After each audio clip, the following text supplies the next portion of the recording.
And welcome to Lilyfield softball fans for Game 2 of this PSAC-West doubleheader between the California Vulcans and the Pitt-Johnstown Mountain Cats. I'm Gary Smith, joined by my good friend Peyton Trollinger on camera. In this game, our Game 1 announcer, Johnny Sakaguchi, was called to work, so we do not have him this afternoon, but me and Peyton will do what we can to bring you an exciting game of PSAC-West action. California won Game 1 of the doubleheader by a score of 5-1. Leading off in Game 2 for the UPJ Mountain Cats will be Olivia Porter.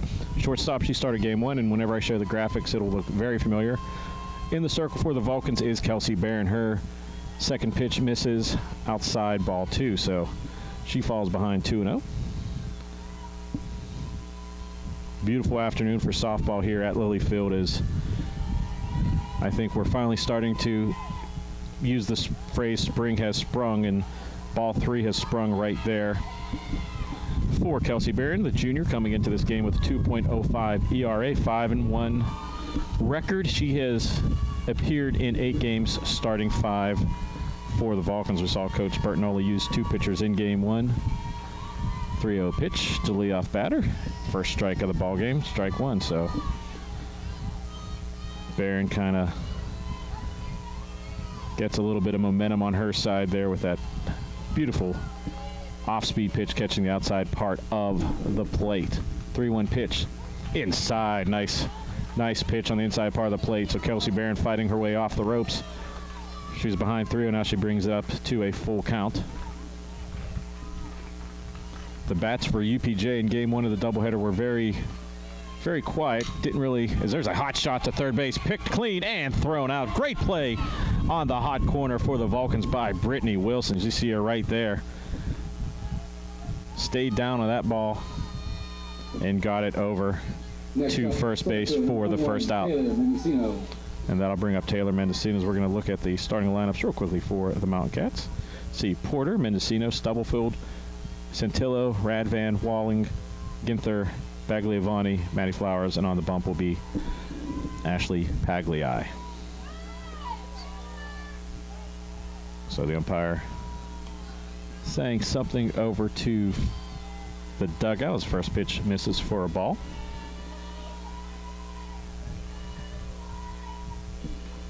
Second pitch is across for a strike. You see the familiar scowl of Kelsey Barron on the mound wearing the black protective mask. There's a pitch right at the first baseman.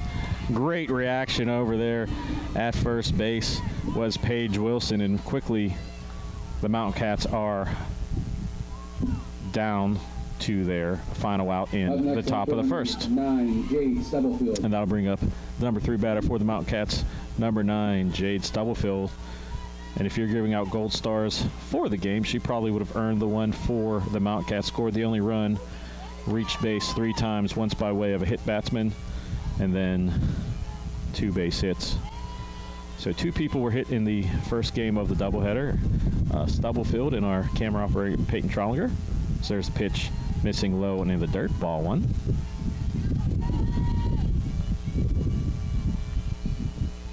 So California would love to get out of this top of the first, kind of squelching any momentum that the Mountain Cats had in that top of the 7th in Game 1. Scored their only run and had 3 of their 4 hits. There's a pitch. Off-speed pitch misses inside for a ball. Count goes to 2-1. There's a good shot of Stubblefield right there. The left fielder, very quick. Her 1 base hit should have probably been a double. She legged out for a triple. And there's a nice outside off-speed pitch by Barron for strike 2, and it's a 2-2 count. As I mentioned, Barron the junior, 2.04 ERA for the Vulcans, and a sterling 5-1 record. There's a pitch, foul tipped. Wilson, the catcher, out quickly. Now she's going to reset the defense. Vulcans' first action here at Lilyfield in quite some time. Missed a few weeks with quarantine issues. They played their first game yesterday at Mercyhurst on Sunday and split that. There's the pitch, tap to third base, missed by third baseman, picked up by short, throw to first.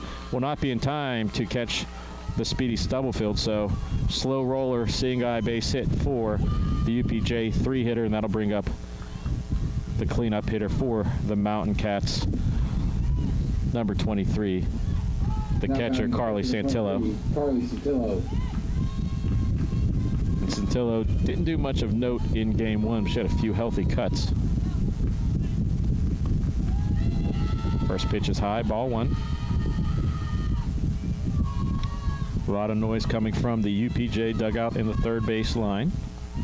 Spacious dugouts here in Lily Field. There's a 1-0 pitch. Swung on and tapped towards that dugout. So that's going to send Stubblefield scurrying back to first base. You saw in that shot right there. Pretty good crowd here in the afternoon from Lily Field. After class here at 4:30 in the afternoon. Pitch high and outside, ball 2, 2-1. See Carly wearing the 23, made famous by Michael Jordan.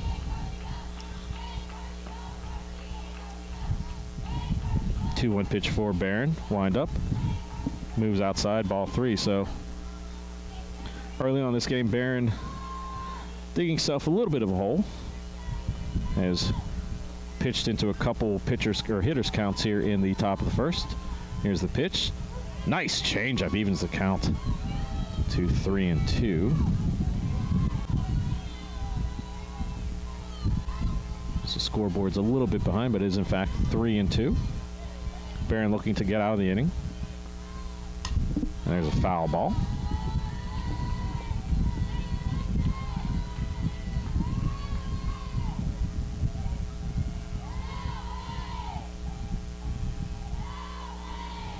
And you can see our graphic will change right now. It was not a final there for a second, but is in fact game 2. Here's the pitch, inside, ball 4. And runners on first and second. So some traffic on the bases for UPJ here in the top half of Now batting the first inning here in game 2. And that'll bring up number 5 hitter, the first baseman, Tori Radvan. She's a freshman.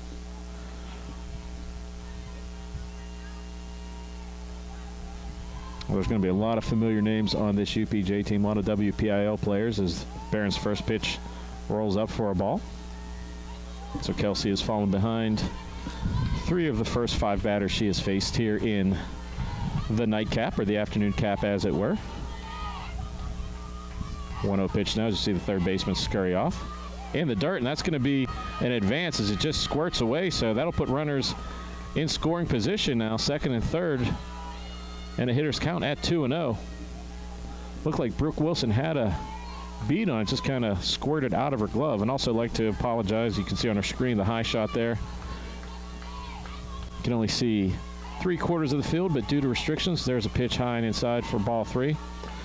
Due to space limitations in the press box in general and COVID restrictions, not enough room for a manned camera in the press box, so we're stuck with a stationary camera for the foreseeable future. The 3-0 count, pure take over the outside part of the plate for a strike. So I'll do my best to describe the action when it goes off the screen. Here's a 3-1 count. Change up, ball 4. So now bases are loaded here, top of the first. And UPJ making things a little uncomfortable here. As we said at the top of the broadcast, they were silent until the top of the 7th, and then they busted out with several base hits, as now Brooke Wilson goes to calm down her battery mate. And behind me and to the right in the Cal U bullpen, looks like we have Caitlin Leary warming up. We saw her close the game in game 1. First pitch across, strike 1. So whatever Brooke Wilson said to Kelsey Barron worked, calmed her down. 0-1 count now. In the dirt, good job of Wilson to block that and curtail any advance. Evens the count at 1. So you have some speed out there at first with Stubblefield and Santillo and Radvan on the bases. Also in the dirt, 2-1. You see Walling stepping back in. Walling's the designated player, so Walling will pack a wallop here if she catches it. Here's the pitch, and that's going to be hit into the gap, and that's going to bring a few runs home.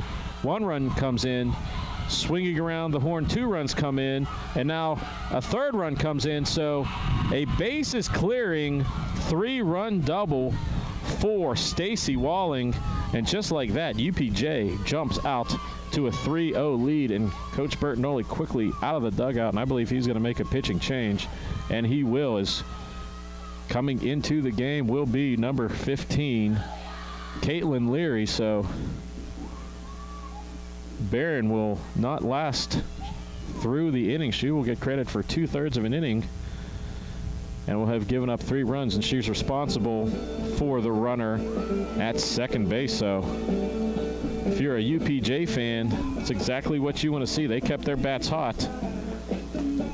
A couple walks there come back to bite the Vulcans, so trailing 3-0 here in the top half of the first in Game 2 of the doubleheader, and it's a busy week for the Vulcans. They played a doubleheader yesterday at Mercyhurst, 2 games today against UPJ, and then 2 games tomorrow starting at 2:30 against the Edinburgh Fighting Scots, again making up a lot of lost time with missing almost 3 full weeks due to COVID restrictions. So UPJ is looking to maybe shock the homestanding Vulcans here. That'll bring up the next batter, the 3rd baseman, Bree Ginther.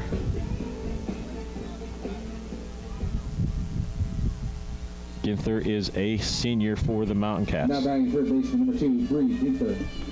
Ginther, right. Number 15, Caitlin Leary. Ginther, a right-handed batter, like most of the UPJ lineup. Here's the first pitch for Leary, across, strike 1. So Caitlin Leary coming in and doing exactly what she did in the top of the 7th in Game 1, throwing strikes and putting pressure on the batters. Here's the 0-1 pitch, high and outside. Good job of Brooke Wilson to track that down. Wilson, one of the more dependable backstops in the PSAC. 1-1 count now. Leary's pitch misses outside, low and away, ball 2. And you see Gaither stepping out, stepping back in. As I'm a uniform fan, I'm a big fan of this matchup today, as I'll explain that in a second. Here's a pitch, foul and out of play over me and Peyton's head. But UPJ wearing the Vegas gold that Pitt main campus wore for about 15 to 18 years in the dark blue. Cal U wearing their home all-white uniforms with the white Vulcans and white numbers. So 2-2 pitch, low and in the dirt, runs the count full, gets away, and that's going to advance the runner to 3rd. So Wilson unable to corral that one. And that's the second pass ball or wild pitch for the Vulcan backstop. And so now full count, runner at 3rd. Big pitch here for Leary for the Vulcans. Here it is, high and outside, ball 4. So another walk will confound the Vulcans, and another base runner due to the free pass, and that'll bring up the 8th batter of the inning, the 2nd baseman. Mountain Cats now batting number 1, Ali Bagliavani. Ali Bagliavani. Here's Leary's first pitch to the 2nd baseman, inside for a ball. So this litany of walks for the Mountain Cats have got the dugout along the 3rd base line in full throat. Here's the 1-0 pitch, outside for a ball 2. So Bagliavani, a senior, definitely going to try and wait for something, as the Vulcan pitchers in this game have not been finding the strike zone. 2-0 count now for Leary, and that's a nice pitch right over the heart of the plate for a strike. Looked like Bagliavani was taking all the way. So you see Leary wearing the white protective mask, an imposing sight on the mound for the Vulcans. Here's the 2-1 pitch, and that's going to be chopped foul just outside the 3rd base line, so that'll be a strike. 2-2. 2-2, 2 outs, top of the 1st. UPJ leading 3-0 on a 3-run RBI double by the designated player, Stacey Walling, who is now at third. 2-2 pitch. Popped up to short and gets in the air, and it's going to be down. Lost it in the sun, and that'll bring home another run for the Mountain Cats. So make it 4-0 with runners on first and second. As that ball just looked like it was going to be an easy play for the shortstop for the Vulcans, Alexa Pastor, and it looked like at the last minute just either the wind came up or the sun got in the eye. So now that's going to bring up the number 9 hitter in the inning and the number 9 hitter for the Mountain Cats. First pitch, and she was swinging, and she hits it well foul over the road that separates Lilyfield from the wilderness of California. So that'll bring up Maddie Flowers, a sophomore right fielder. 9th batter to face the Vulcan pitching staff here in game 2. Here's the 0-1 pitch. Outside 1-1 as I'm able to change the graphic now. Again, running quadruple duty here for the broadcast this afternoon. So I see Peyton on camera flex his hands. Here's the 1-1 pitch. Slapped into left center field, and that's going to get down. 1 run's going to come down for the Mountain Cats. That's going to be extra bases. 2 runs are going to score for the Mountain Cats, and another bases clearing double for UPJ. And it's now a 6-0 lead here in the top of the first inning. So the error for Pastor costing the Vulcans another 2 runs, as that would have got them out of the inning. And that is now a 6-0 lead for the Mountain Cats. And that'll bring up the top of the order, Olivia Porter. And it's rare in baseball or softball if you get a second at bat in an inning, but Olivia Porter is definitely getting that opportunity.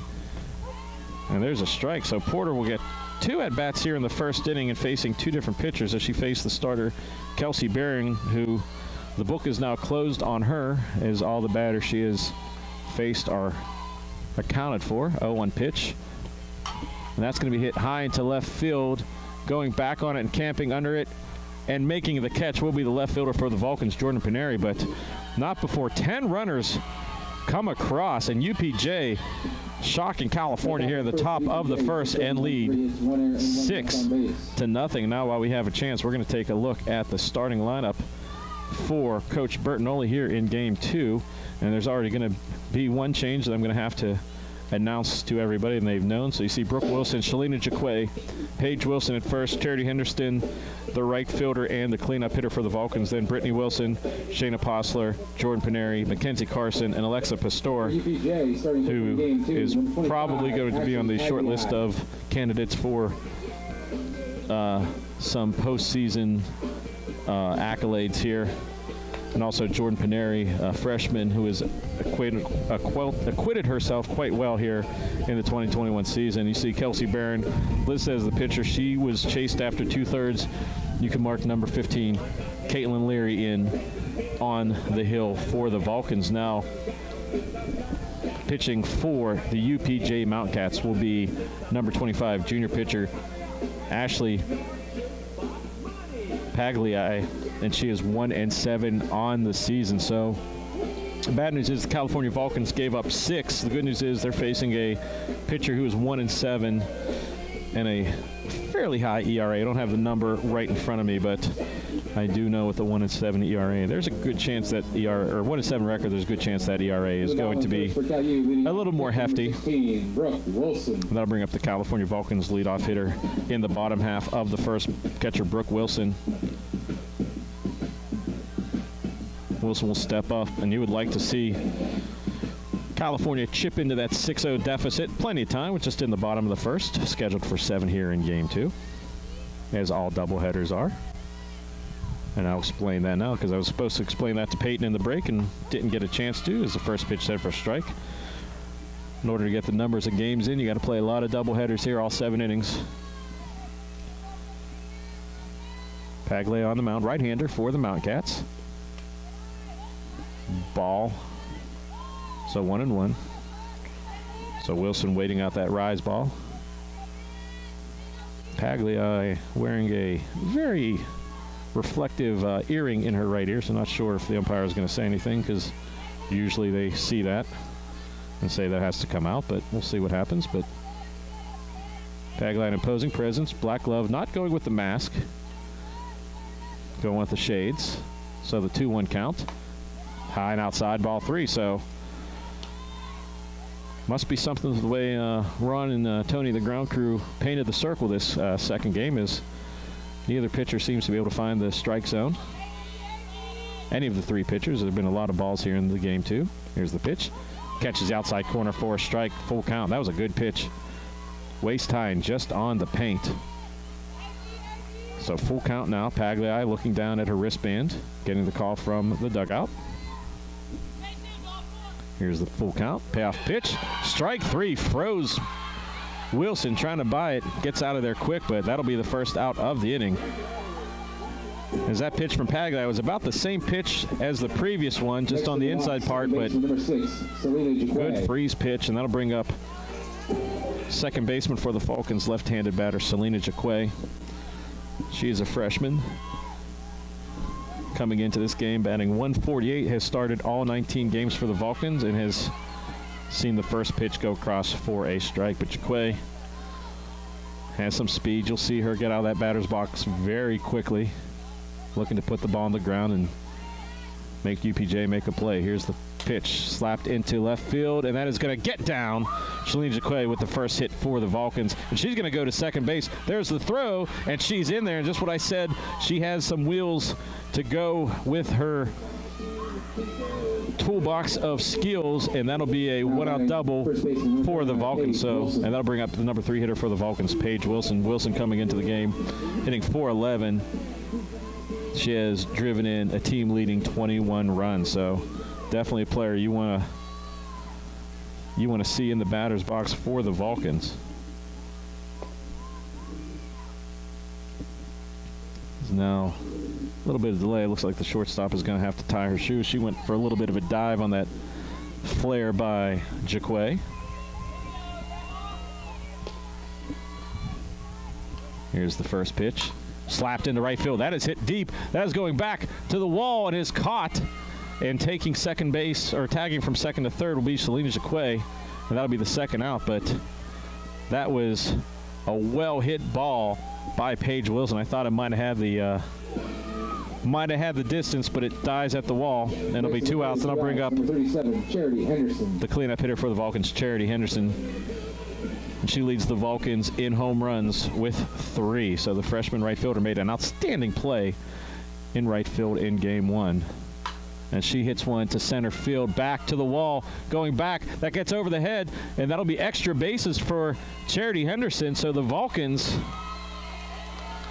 get on the board, as Henderson's double will bring home the first run for the Vulcans. Now they trail 6-1, but Charity Henderson hit that to dead center. Number 18, Brittany Wilson. If it was about 5 feet either direction, that might have been gone. But Henderson brings in the first run for the Vulcans, and it's 6-1. So California scratching back. First pitch swinging for the number 5 hitter, Brittany Wilson, is a check swing strike on the outside.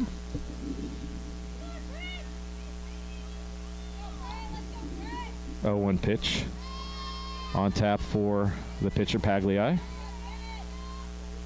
Here's the pitch, slapped into right field, and that's going to get down for a base hit.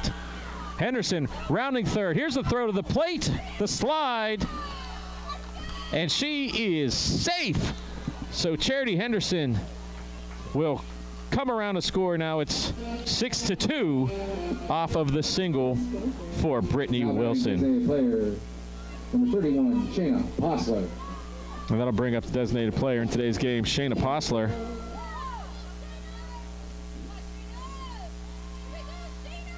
And so California joining the hit parade here. They gave up 6. And now they have struck back for 2 as the first pitch outside, ball 1. If you like activity, game 2 is the place to be. 8 runs here in 1 inning.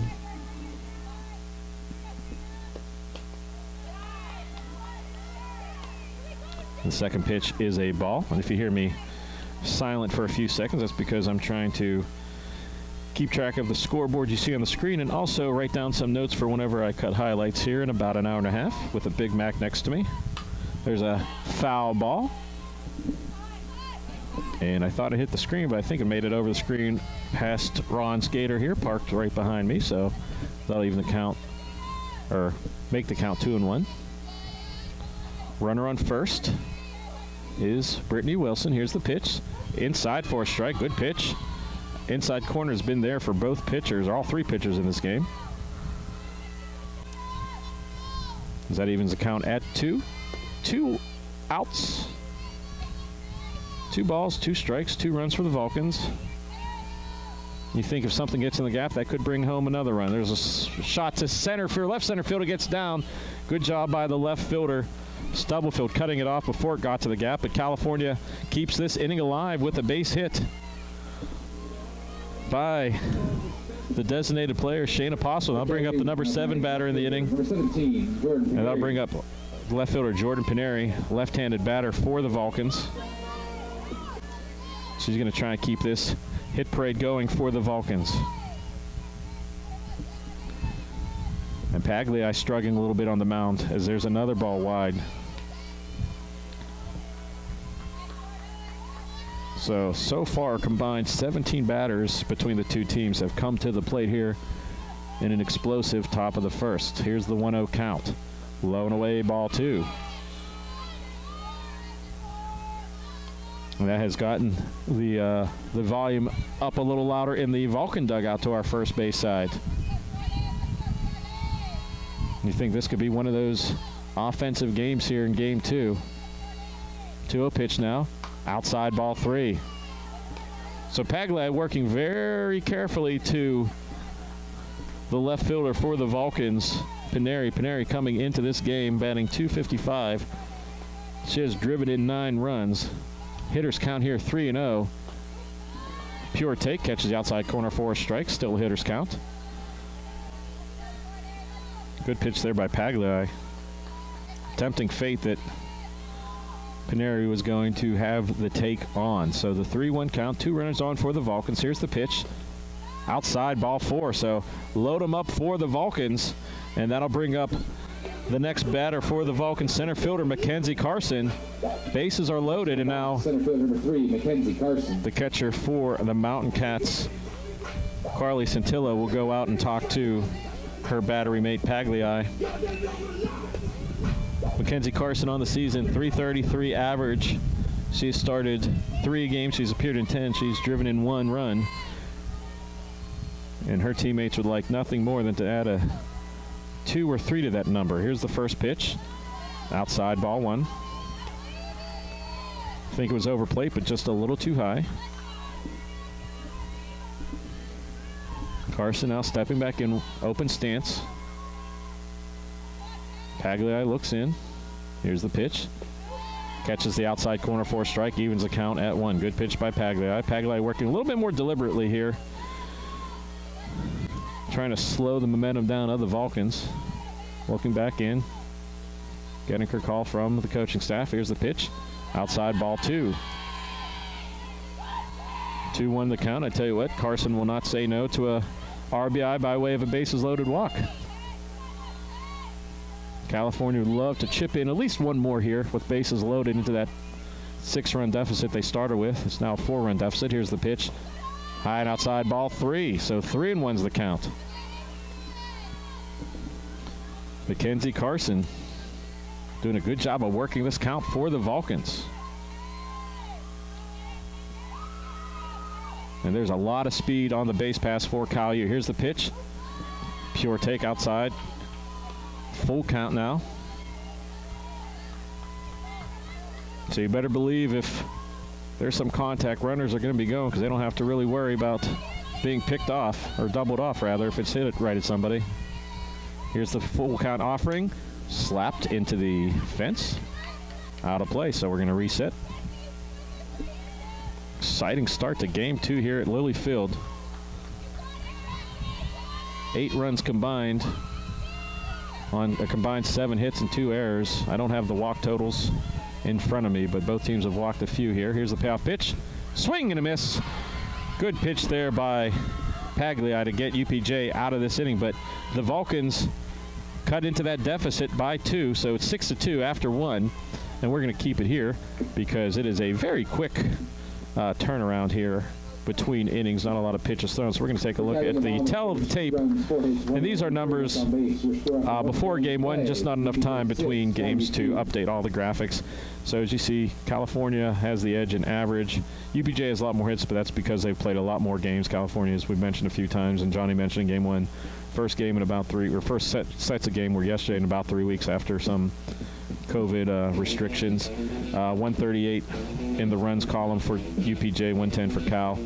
And here's what's interesting. Even though UPJ has played vastly more games than Cal to this point in the season, California has the same amount of home runs, 9, and actually it's 10 now because there was 1 hit in game 1. And then on the mound, UPJ is a team giving up 5.5 runs a game, or close to 5.5 runs a game. California's ERA 2.57. There you see the strikeouts 99 to 37. Walks UPJ 73 strikeouts to 57. So a little look at the numbers here between the two teams as we are heading down the home stretch in PSAC softball. Playoffs will be here in a couple weeks. Graduation will be here in a couple weeks. And Peyton, my cameraman, will be going to the pool to get his suntan every day. Just has to make sure to put sunscreen on that bruise that he got in game 1. As a foul ball came up and over and scared me, hit him.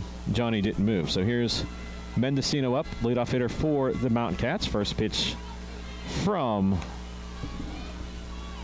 Leary is a strike.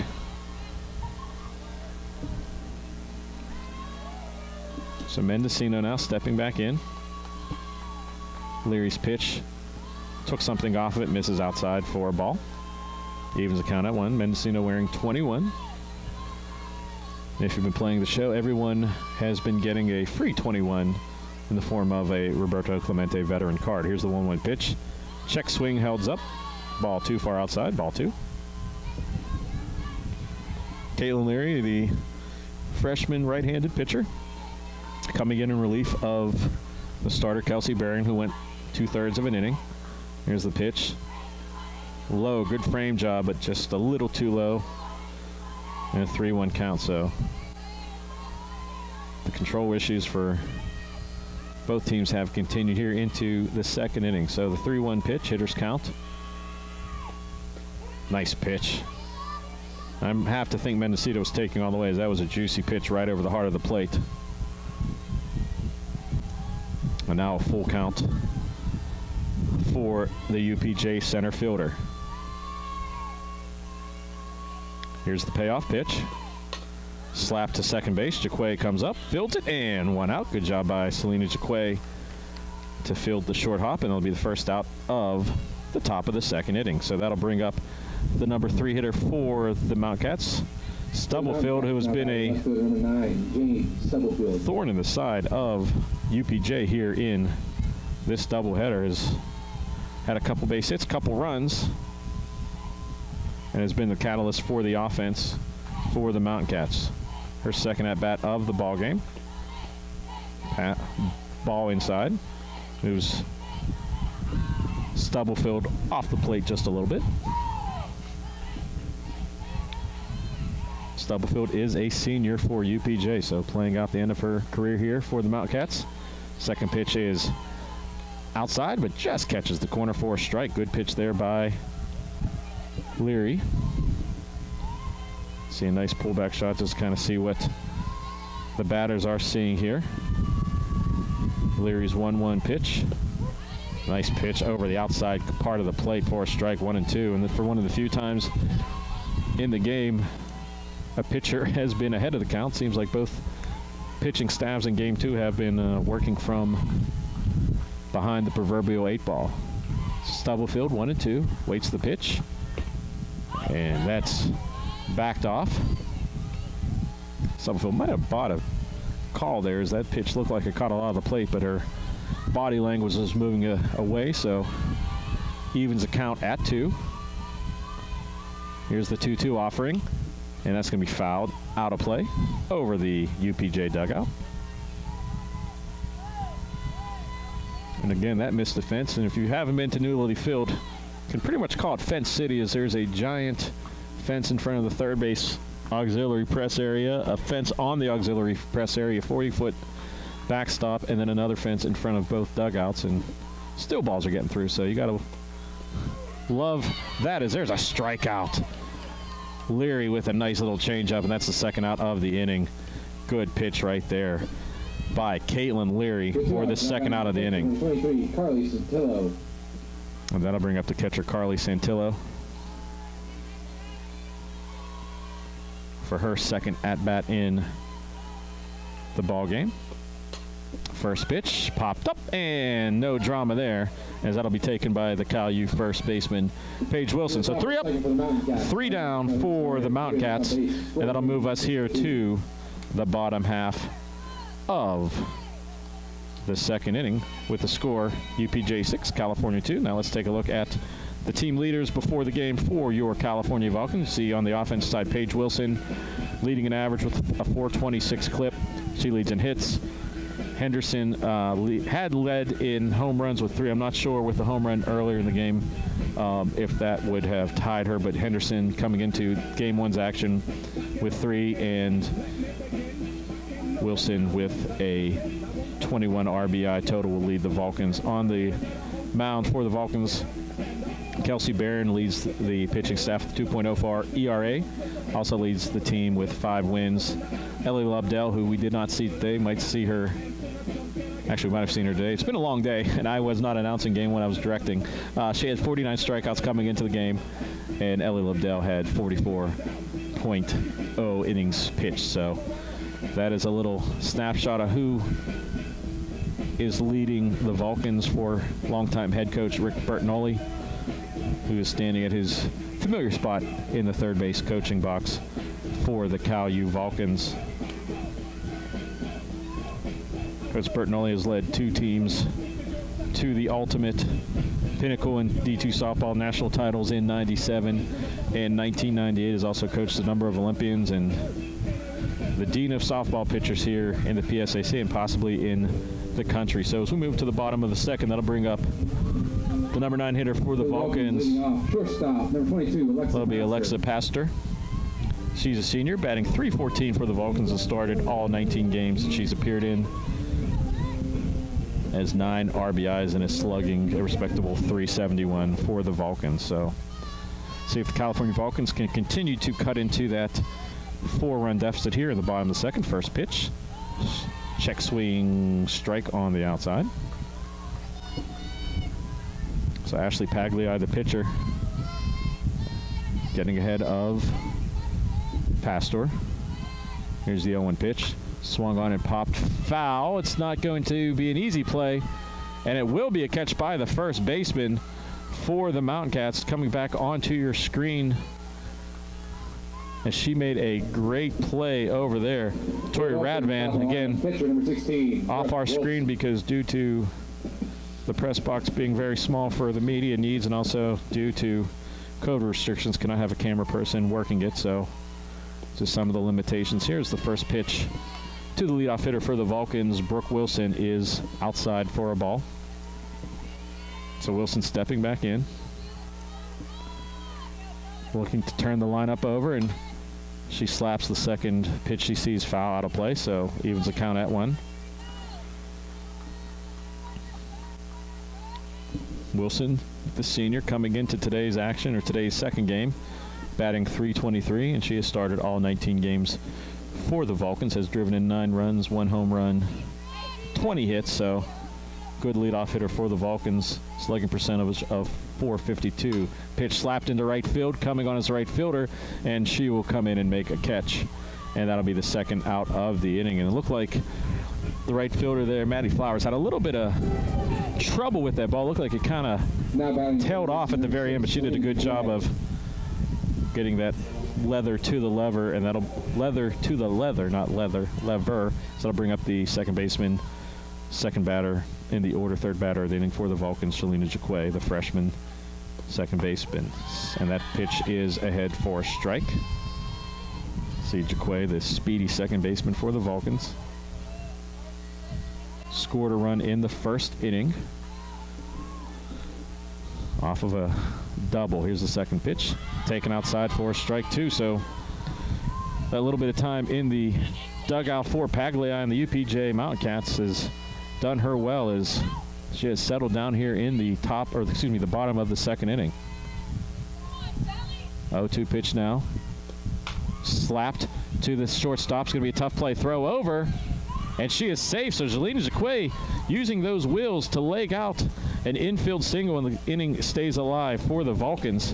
And that'll bring up the number 3 hitter for the Vulcans. Paige Wilson, 29, Paige Wilson, and Olivia Porter over at shortstop for the Mountain Cats. Not much she could do. Jelena Jaquay coming out of that left field, or that left-handed batter's box, has a lot of speed. Here's the first pitch. Nice changeup, too high for a ball. So Jelena Jaquay at first.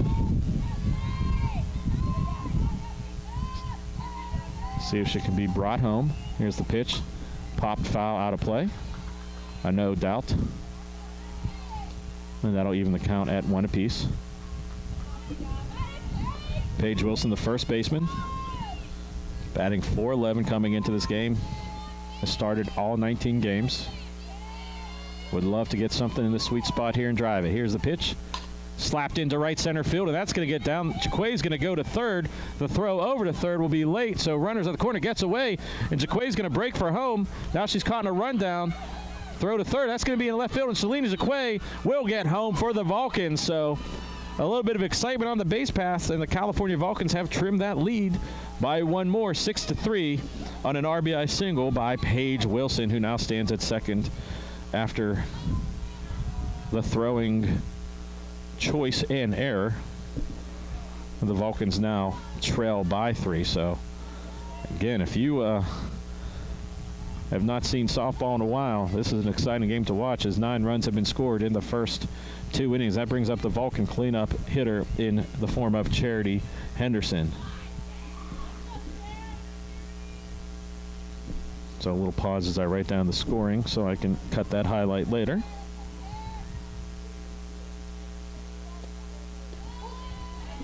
First pitch is taken for a strike.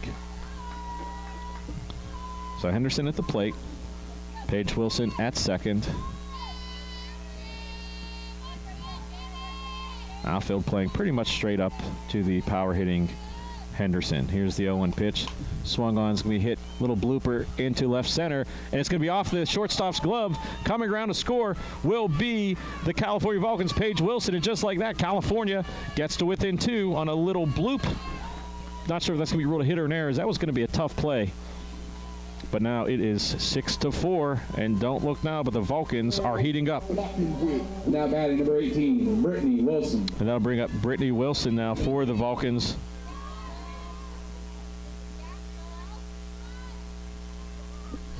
I believe that was ruled an error, as there's a steal attempt, throw to second base, and that will be a steal for Charity Henderson. So Charity Henderson, I think, surprised everybody by taking off. No one was covering, and that'll be Henderson's 5th stolen base of the season. She's now 5 for 5 in stolen base attempts. Now you have a runner on second. First pitch was a ball. Second pitch, nice changeup right over the heart of the plate for the strike to even out the count. So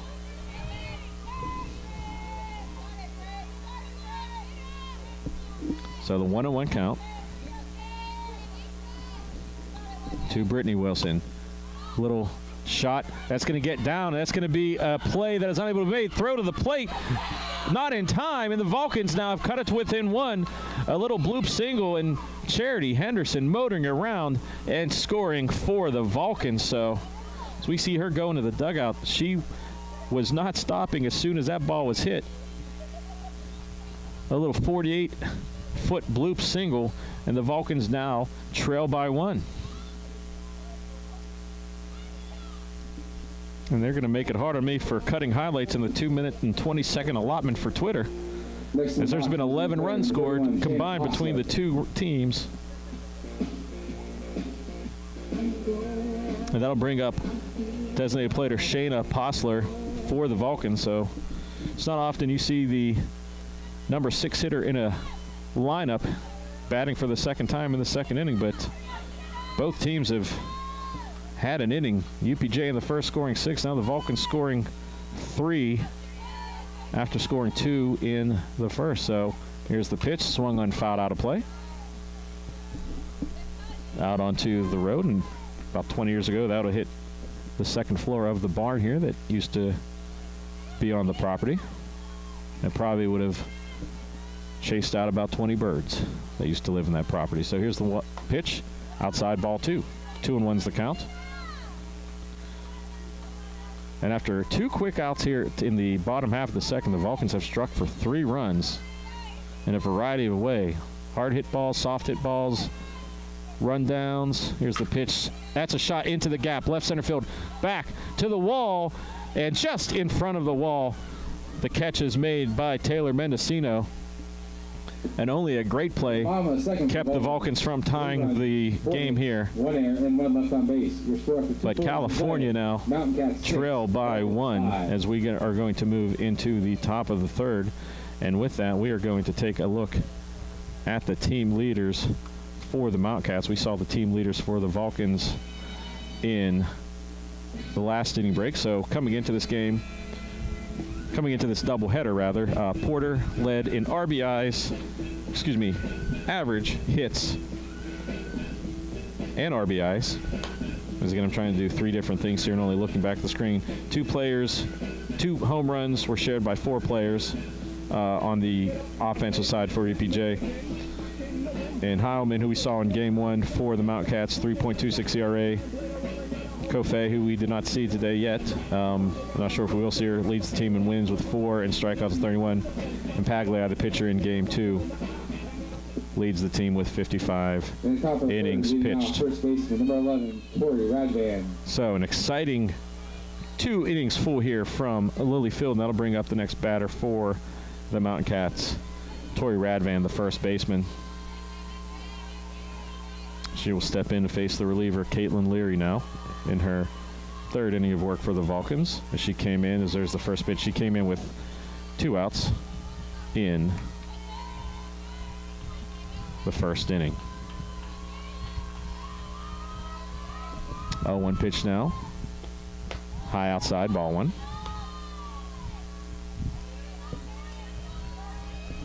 See Radvan stepping back in, wearing 11, which was the last number I wore playing baseball many moons ago. 1-1 pitch. Outside and low, ball 2. Wilson doing a good job of trying to frame that, but the umpire was not buying it. It is just a little bit outside and a little bit low. So the 2-1 count. Swung on and fouled into the marsh that is over there on the other side of the road. So not sure even that ball is retrieved, but that's going to be something they're going to want to play with, as it's probably soaked in mud right now. 2-2 count now. Here's the pitch, slapped into right field, right at Henderson, and the right fielder Henderson, with a little bit of a hop step, makes the first catch. And that'll be the first out. So there was a lot of bat to that ball, but Charity Henderson Next in the box, designated player number 5, did not Stacey Walling. have any issues out there, and sometimes that's the toughest play you can make, is a ball hit directly at you. So she played her position well, added a little hop for a flourish, and the first out is recorded here in the top of the third. Here's the first pitch, taken for a strike. Bat is number 5, Stacey Walling, the senior.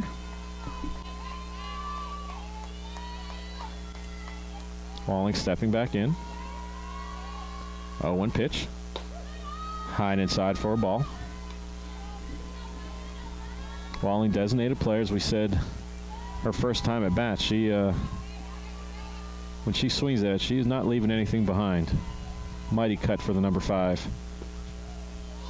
Off-speed pitch too far inside, so the count goes to 2-1.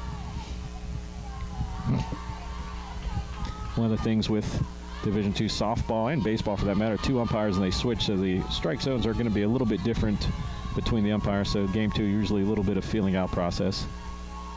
2-1 pitch, slapped into the hole for a base hit. So UPJ, after going quietly in the top half of the second, get their first base runner since the top of the first. And so a one-out single will bring up the next batter in the order. That'll be number 2, third baseman Bree Ginther. Number 2, Bree Ginther. Gittner. Stepping in, looking out at the signs from her coach. Waits the first pitch. Here it is. Low for a ball. We're going to take a look at the low shot here that Peyton has given us, so you at home can see what these batters are facing. See if you can swing at this pitch.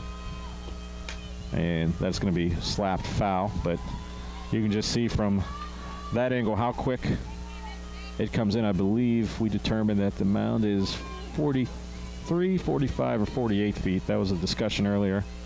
We got the correct answer, and then I've forgotten it because that was many hours ago. But it's definitely in the mid-40 feet range. Here's the 1-1 pitch.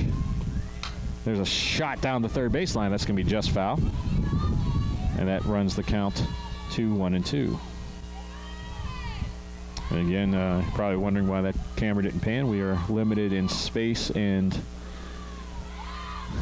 COVID protocol in the press box. Not a lot of room to begin with in the new press box for more than 2 people, and that's how many people are needed for game management. So have to have a stationary camera in center or the home field or home plate areas. There's a shot, foul over me and Peyton's head for just a loud foul ball.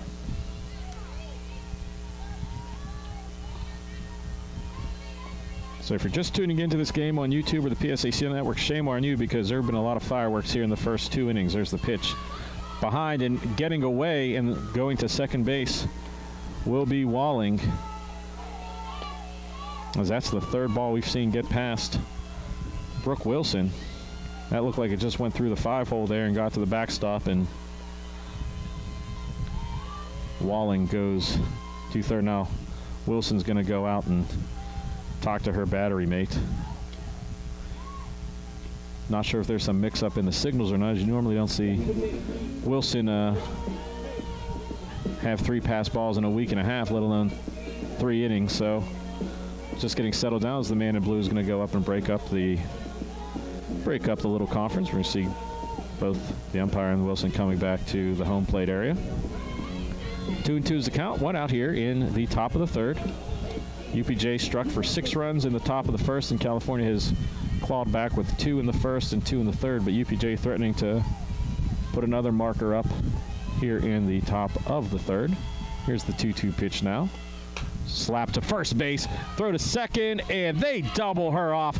Great reaction there by the Vulcan first baseman, Paige Wilson, in a double play erases any chance of runs being scored, and we'll see if that can get the Vulcans bats heated up here. So we're going to take a look at the PSAC standings for a second while I write that highlight down. And these are standings before the game today. I'm not sure how many teams, if any, other teams are playing here in the PSAC. California in a situation where typically you're playing weekend doubleheaders Friday and Saturday, 1 home, 1 away. But due to missing almost 3 weeks of action due to COVID restrictions and quarantines of that nature, playing a lot of catch-up, playing a Sunday doubleheader at Mercyhurst. Today getting caught up against UPJ, at least the home half of the double or the home-and-home series. Tomorrow we'll be playing Edinburgh at home at 2:30 and 4:30. Those games will be seen right here again on CTV Sports 1 and the PSAC Network. I believe Wednesday they're either off or on the road, and then Thursday I believe they're at home. And then you'll have to watch Caillou, the Vulcan Sports Wire, with me and Matt Kiefer. We'll try and break everything down. But you see California coming into this game second in the PSAC-West. They will move to 14-5 overall and in the conference. And they're in second place. They have yet to play Seton Hill. So that'll bring up the next batter for the Vulcans, number 17, Jordan Canary, as we're going to move into the bottom of the 3rd.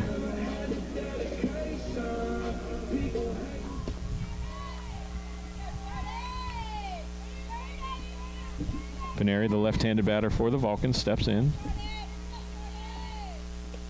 Takes the ball way outside, ball 1. Canary, another left-handed bat for the Vulcans, and another player that will shoot out of that left-handed batter's box, so any play will be tough to make on her. Second pitch is outside, ball 2.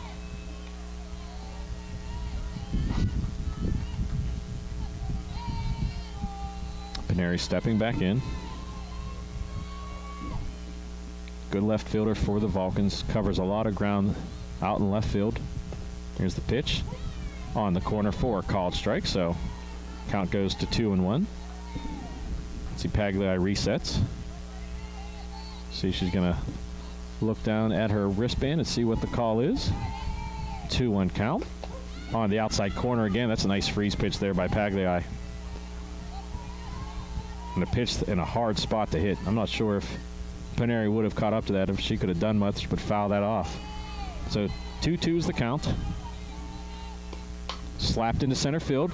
Play is going to be made in the first out. It's good contact, but it was sometimes you make good contact in a baseball and softball, you hit it right at a defender, and that's what happened. Is that was hit right at the center fielder Mendocino for the first out. And that'll bring up the center fielder number 3, Mackenzie Carson. Another left-handed batter for the Vulcans, Mackenzie Carson.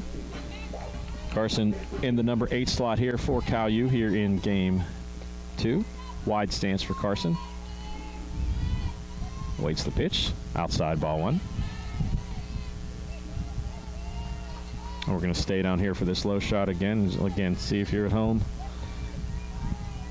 If you have the reflexes to swing at this pitch. Low and outside, ball 2.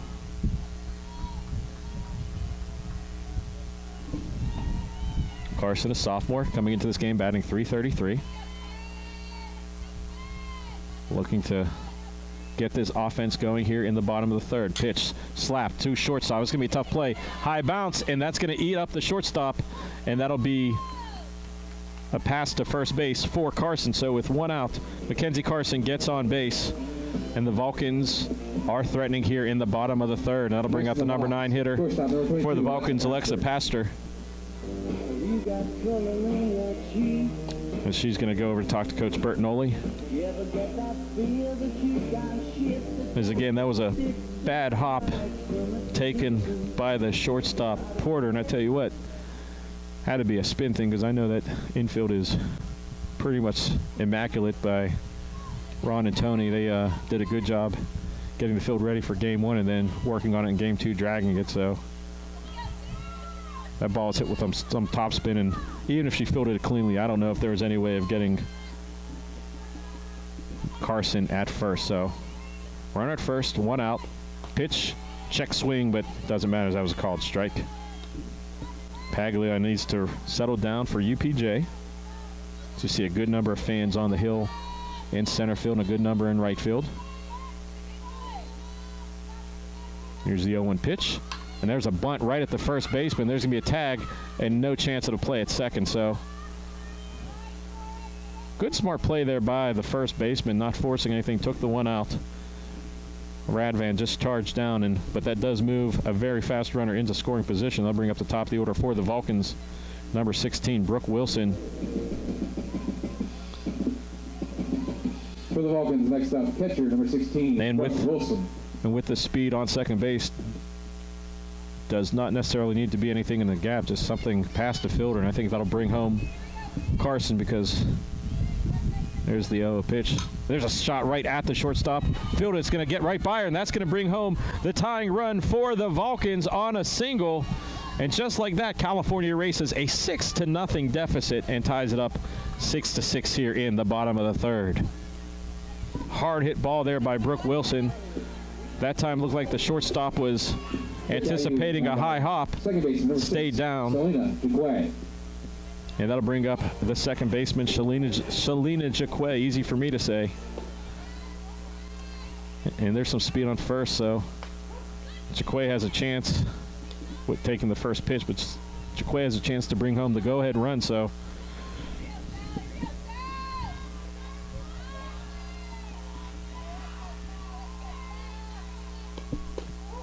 And there's a strike 2 taken by Jaquet, so Pagliai settling down just a little bit.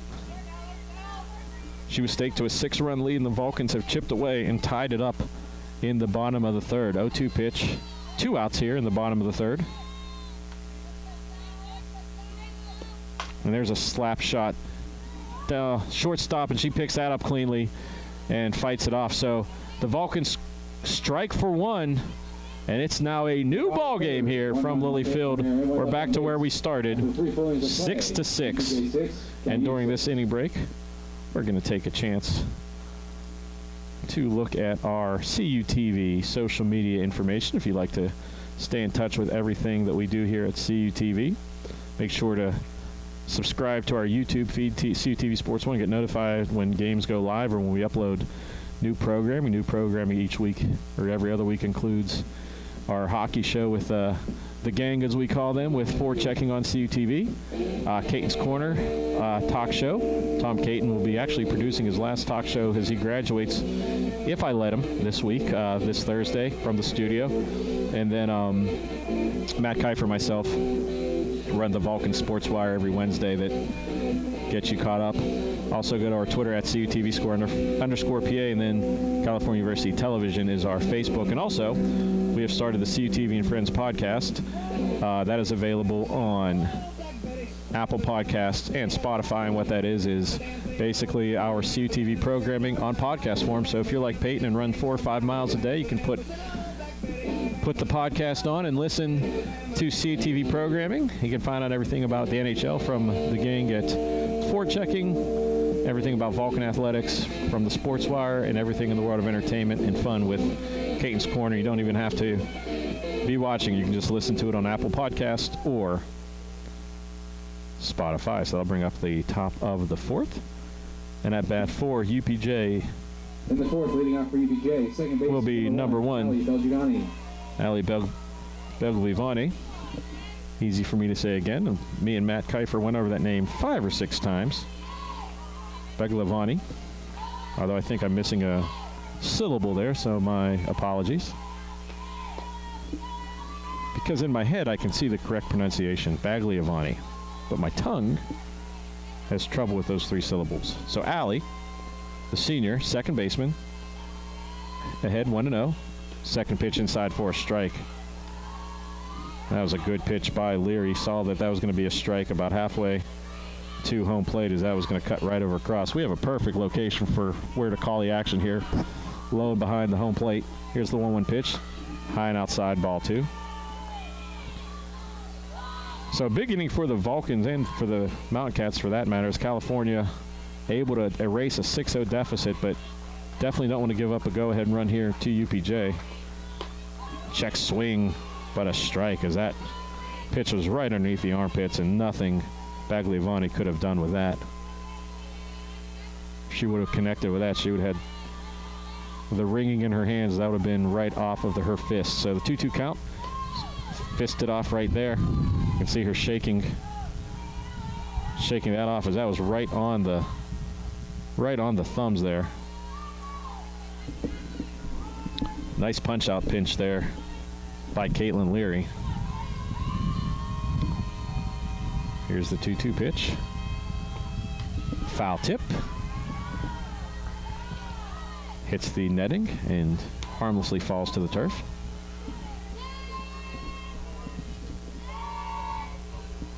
So Bagliavani fighting off the last 2 pitches to stay alive. Here's the 2-2 pitch. There's a shot into right center. That's going to get down and get to the wall. That's going to be extra bases for Bagliavani. She's going to stop at second. So a leadoff double here for the second baseman of UPJ. And just like that, UPJ is threatening to take the lead here in the top of the fourth. Thought for a second that maybe Henderson or Carson had a chance, but that dropped down right between them, and that will bring up.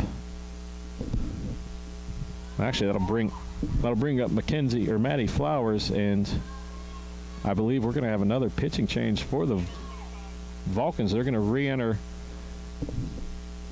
Kelsey Barron. So one of those interesting rules between baseball and softball is Coach Bertinelli is going to go in. 25, Kelsey Barron. And that'll bring back in Kelsey Barron, who started the game, went for 2/3 of an inning, was chased. Caitlin Leary comes in, pitches 2 1/3 innings.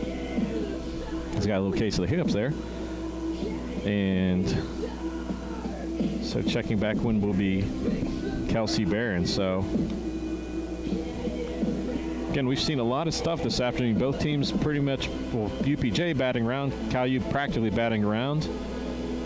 Cal U having their third pitcher of the day, which is their starting pitcher, Kelsey Barron. So we'll say she has been spending the last few innings in the bullpen to our right. So she is warm and loose, and we'll see if that couple innings down will reset her her approach at the mound, as Coach Bertonoli will leave the mound. And we'll see if Maddie Flowers, the number 9 batter, the right fielder, the sophomore, has anything to do with greeting Barron back into the game. Tall right fielder is Flowers. And she will step in to be the first batter to face Kelsey Barron in stint 2 here, as Flowers going to beg off, as the UPJ dugout having one of the better chants we've heard is Flower Power. So the first pitch to Flower, outside, ball 1.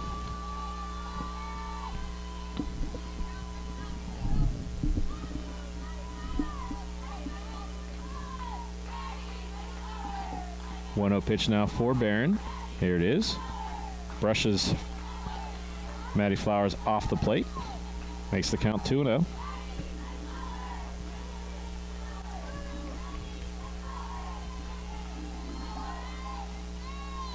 Two-0 pitch. Low into the dirt, ball 3. So Barron afflicted with the control problem she had in the first 2/3 innings she was in the game. Believe she will be charged, or was responsible for 4 of the runs. Here's the 3-0 pitch, ball 4. So 2 runners on now for the Mountain Cats. And that'll flip the lineup over and bring in Olivia Porter for what seems to be the 20th time in this ball game. Top of the order and shortstop, number 22, Olivia Porter. Porter now stepping back in. As you see, the shadows starting to creep into the batter's box here. There's a strike.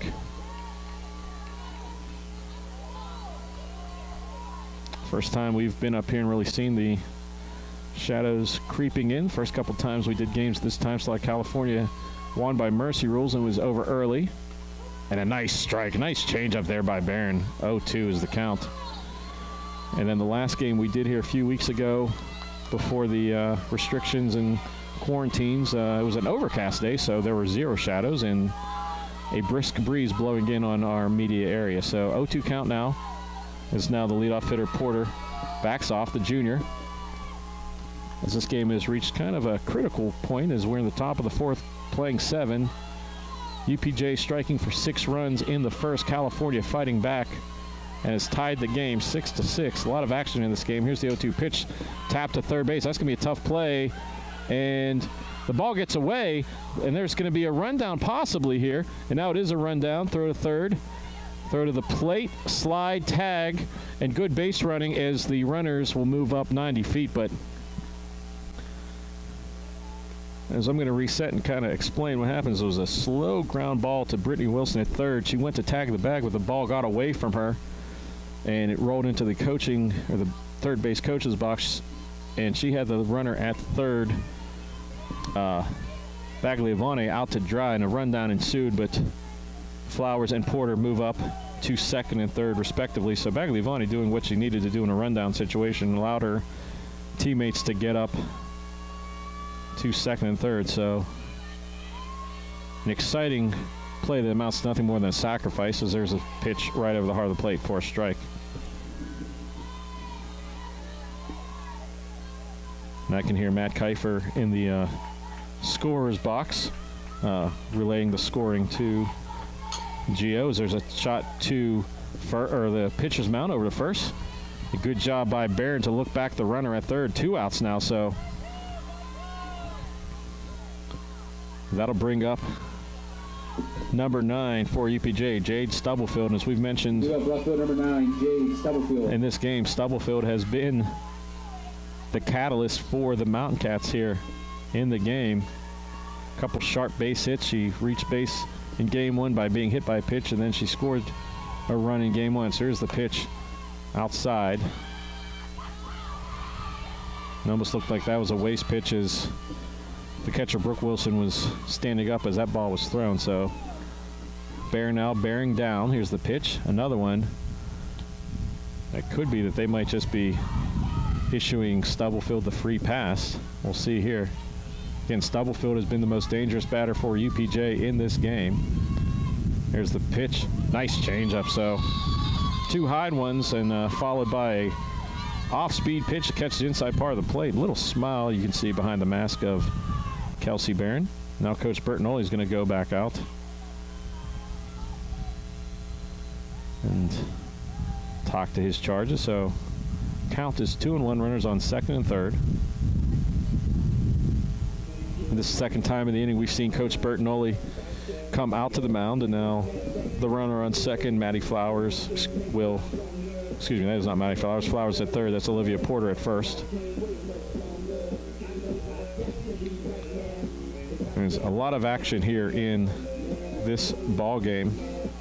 Now Coach Bertinoli is going to go back to the dugout. Barron and company regroup. So we saw the first 2 pitches of this at bat to Stubblefield behind outside, and then the third one, a nice change-up off-speed pitch over the heart of the plate, and it fooled Stubblefield. So Stubblefield's going to get back into the box. Here's the 2-1 pitch. Outside throw over to third.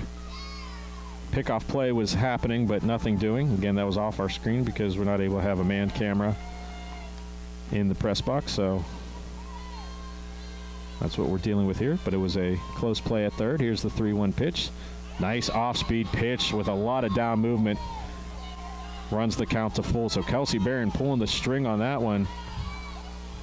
Had Stubblefield out in front of that pitch, so full count. Runners on second and third. Payoff pitch. Swung on, hit high. Back goes the shortstop. That's going to be trouble, and it gets down. 1 run's going to come in. 2 runs going to come in. And just like that, Stubblefield has once again put a dagger into the side of California with a 2 RBI single here in the top of the 4th inning. 23, Carly Santillo. So California 1 pitch away from getting out of that. Just hit that Bermuda's triangle between shortstop, center field, and left field, and that'll bring up the next batter, the cleanup hitter, Carly Santillo, the catcher. Here's the pitch, inside ball 1. So Santillo now, if she could get one into the gap or down the line, would probably score Stubblefield from first, as she has speed to burn. Here's the pitch, low and inside, ball 2. So kind of a curious strategy of pitches there to the Stubblefield, results in a 2-run single. And there's a ground ball to third base, taken cleanly, throw over to first, and that ends the inning. Nice play there by the third baseman Wilson for the Vulcans, but after 3.5, UPJ jumps back on top by a score of 8-6. 1 left on base. So during this inning break, Vulcan 6. we're going to take a look at how you can follow along with our good friends at Caillou Sports Information social media. See there, CalVulcans.com, run by Matt Kiefer, the hardest working and best SID in the PSAC and probably the country, manning that site. And he's also manning Twitter at Cal Vulcans, and because he likes everybody to remember only have to one thing, and if I could say that in a good sentence, I will. I'm going to try that again. He only needs you to remember one thing, Cal Vulcans on Instagram, and you'll see him post all of the stories, highlights, pictures, hype graphics, and more will be on those sites. So always a way to follow Cal Athletics. Also on CalVulcans.com. If for some reason there's an athletic event we are not at, you can see live stats and everything like that. As I'm looking at Peyton, I think he's amazed at everything I just said. Or he's just hoping that there's not another foul ball that comes directly 90 degrees up and 90 degrees down. Because he has a nice little bruise on his right side. Of course, I guess you could have a matching bruise on your left side, Peyton, as he's shaking his head no. So if you're around the California, Belle Vernon, Charleroi area, and you want to sign Peyton's bruise, be sure to bring a Sharpie and look for the curly-haired guy with the smile. Possibly talking hockey, as he's one of our hockey experts here at CUTV. Cats now in the circle on the flow with Caleb Meal. So we have a pitching change for the Mountain Cats. That'll bring out to the mound number 12, Kayla Meal. She's a freshman first baseman and right-handed pitcher. And it's spelled M-I-E-H-L, so a lot of times you don't see the word Meal spelled with an H, but Kayla does, and she will be the new pitcher for the UPJ Mountain Cats. As you can see, the shadow of the press box slowly creeping in. And that'll bring up for the Vulcans number 29, Paige Wilson. And we said how Jade Stubblefield was the catalyst for the offense for UPJ. Paige Wilson is the catalyst for the Vulcans.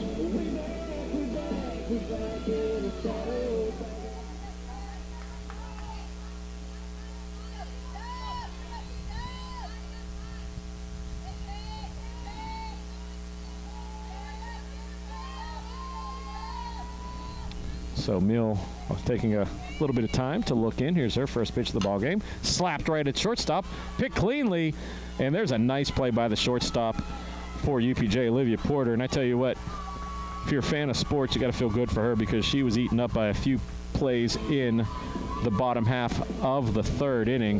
For the Vulcans now batting right fielder, but picked that clean, because that ball was hit on a rope. And that'll bring up the cleanup hitter for the Vulcans, Charity Henderson.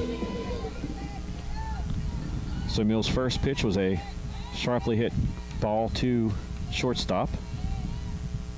Her second pitch of the game. And slapped right at the third baseman. So 2 pitches, 2 outs, as that ball was not as sharply hit, but still a tough play for the third baseman, Ginther. And I believe that might be the first time we've really called her name in the field, and that'll bring up Brittany Wilson. Third baseman number 18, Brittany Wilson. And for the Vulcans this year, if you're not sure of who to call, just say the last name Wilson. There's 3 in the lineup. So the third pitch now for Mill. And I didn't want to say it, but there's a ball. But if that ball would have been put in play for an out, that could have been a super immaculate inning with a 3-pitch inning. But the ball was too high to offer a swing. So no excitement there. It's a 1-0 count. Here's the pitch. Taken on the outside for a strike. Good pitch there by Mill. Does not look like Mill has quite the velocity that Paglia had, but what she makes up for, what she lacks in velocity, she's making up for in accuracy, as that one was right on the outside corner. Painted it like a Picasso. Here's the pitch.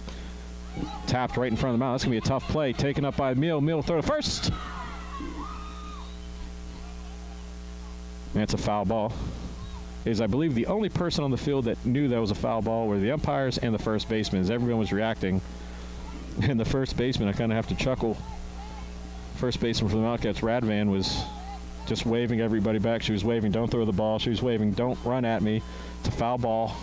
It's all calmed down. And now we reset. So after the foul ball, it's a pitcher's count at 1-2. Mills pitch, low into the dirt, evens the count at 2. So Wilson stepping back in. Powerful right-handed batter for the Vulcans. Awaiting the 2-2 pitch. Low and in the dirt, ball 3. So good job of Brittany Wilson to fight back from a 1-2 count to a 3-2 count. So payoff pitch now. Wilson would love to keep this Vulcans bottom of the 4th alive. Mill in relief for the Mountain Cats. Payoff pitch. Slapped into the left, and that's going to be foul. Just missed the left field line, as that would have been extra bases for sure. but nothing but a reset here for the Vulcans. As the catcher Santillo goes out and tries to get on the same page as Mill. Here's the payoff pitch. Low, and just like that, California stays into this inning as there's a good professional at-bat by Brittany Wilson. And they'll put a runner on first. And they'll bring up the next batter for the Vulcans. Number 31, Shayna Postler. And they'll bring up designated player Shayna Postler. And Postler, with the speed on first base, basically just has to get something into the outfield and good chance of scoring. Here's the pitch. Swung on and fouled down the third baseline. And if you can see on the screen where Brittany Wilson's running back from, that ball really was only hit foul to the third base coach's box, but she was already past second base. So it just shows you the kind of jets that Brittany Wilson has over at first base. Postler stepping back in. Behind the count 0-1. Here's the pitch. And that got me, as that was fouled directly back of the screen. And I ducked. And Peyton, to his credit, did not duck, so.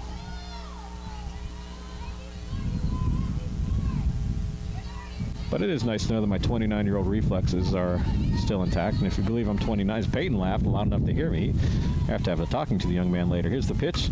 Slapped right back through the middle. That's going to be a base hit. Right to the center fielder who's charging up, so she keeps Wilson at second. But California now, 2 runners on here with 2 outs here. See if we get a little 2-out magic going for the Vulcans. That'll bring up the next batter for the Vulcans.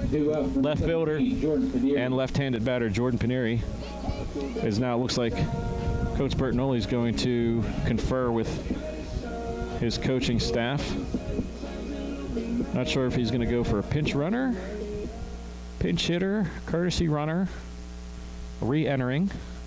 There's a lot of different rules in softball to be aware of, so. But California, after the first 2 batters of this inning were retired on 2 pitches, California doing a good job of Brittany Wilson working a walk and then a solid base hit by the designated player Shayna Postler. And it looks like there is going to be a pinch hitter now. I'm not sure. We're just going to wait. Well, I guess we can wait. As Coach Bertinoli is going to confer with the umpire. As it will be a pinch runner now. Going into pinch run will be number 2, Caitlin Corey, a junior infielder for the Vulcans.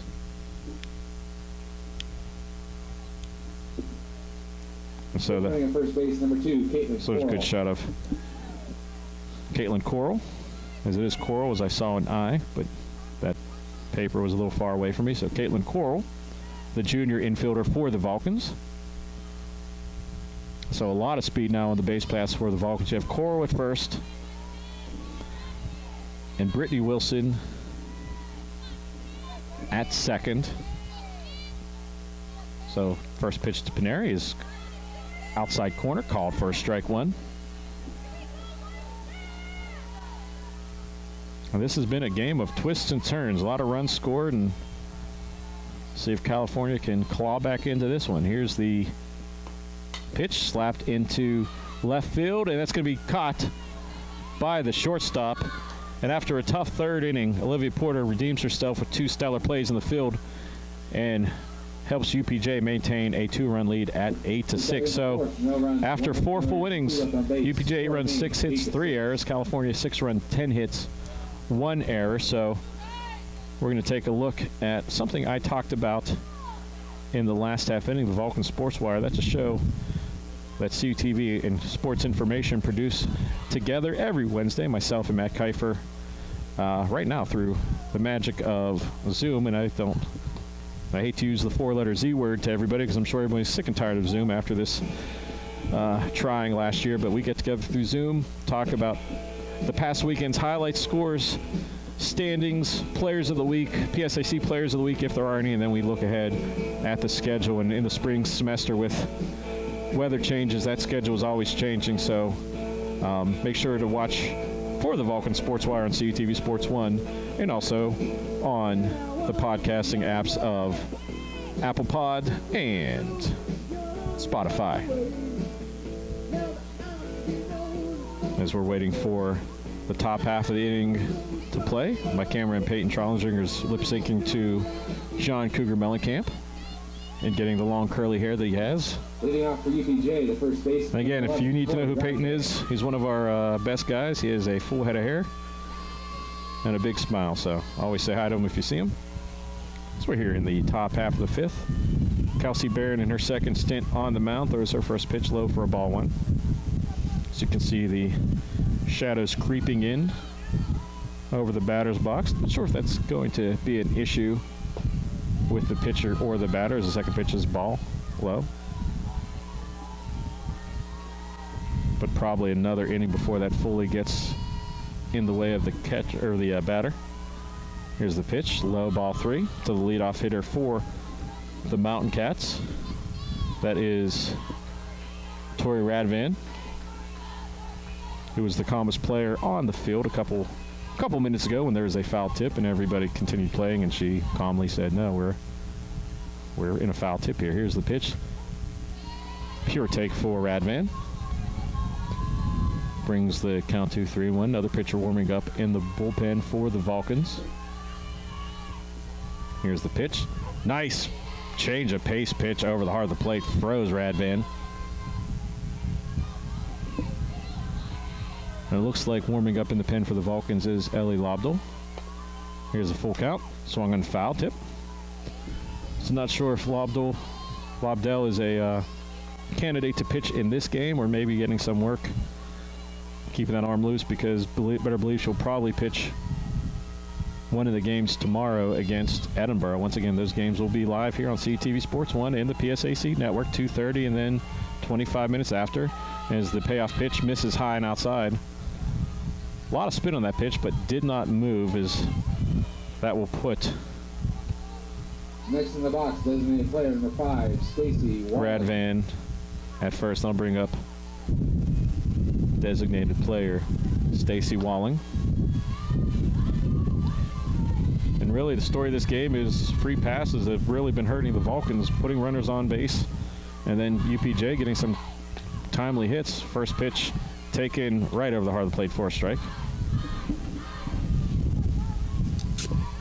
But we saw in the first inning as the wind starting to kick back up here at Lilly Field.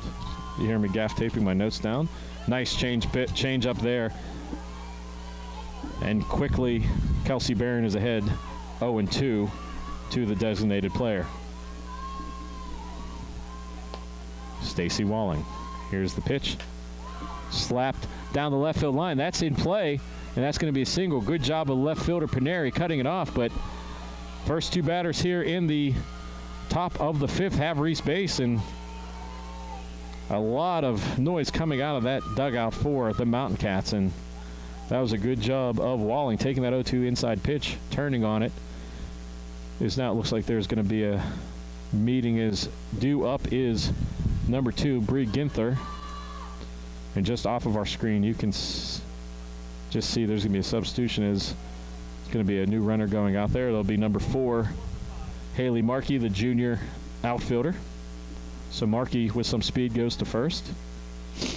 Big runner at first base, number 4, Haley Markey. And every runner has been very important in a game of runs. Said UPJ 6 runs in the first, 2 runs in the fourth. California 2 runs in the first, 3 in the second, 1 in the third. And that's how we've got our 8-6 score, 14 total runs, 17 total hits, 4 combined errors. And I would say if you're a betting person, the over-under on walks in this game have been 8, as Coach Bertinoli now comes back out to talk to the umpire. And we're going to have a pitching change. So the third pitching change of the afternoon, it will be, in fact, number 10, Ellie Lobdell. So if you're scoring this at home, Kelsey Barron started, worked a 2/3 of an inning, then was relieved by number 15, Caitlin Leary. And then Kelsey Barron came back into the game for a little over an inning, and now Ellie Lobdell, who worked most of the game in game 1 before being relieved by Kelsey Leary, or Caitlin Leary. Now in the circle, number 10, Ellie Lobdell. And that's something that's going to happen in this run with the Vulcans, because they have pitched or played 2 games yesterday in Erie, playing 2 games today at home against UPJ, 2 games tomorrow against Edinburgh, and then at least a game Thursday and a game Saturday, doubleheaders, of course. All this necessitated by almost 3 weeks of inactivity due to quarantines related to COVID and different protocols and procedures. So, and I believe there's also a couple rainouts in there too. So you can always count on rainouts or weather outs in the spring, but just an interesting situation to see how Coach Bertinoli and his coaches handle the pitching staff here, with having basically 3 pitchers to count on and a lot of innings and a lot of games to be played. So for the second time this afternoon, we are going to see Ellie Lobdell, sophomore right-handed pitcher for the Vulcans.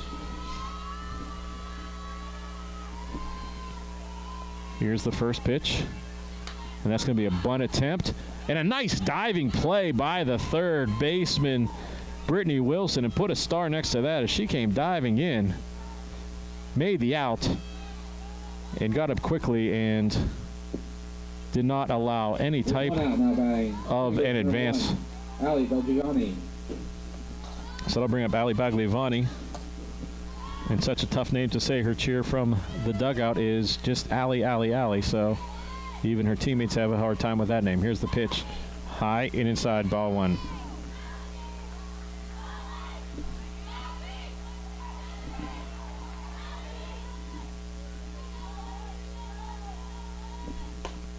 Ball outside, ball 2.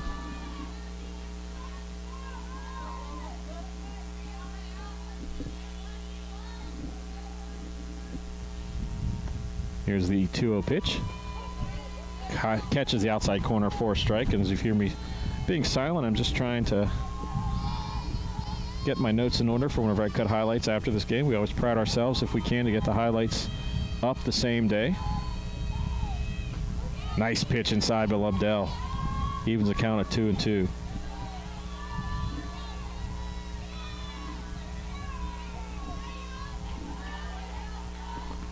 So here's the 2-2 pitch.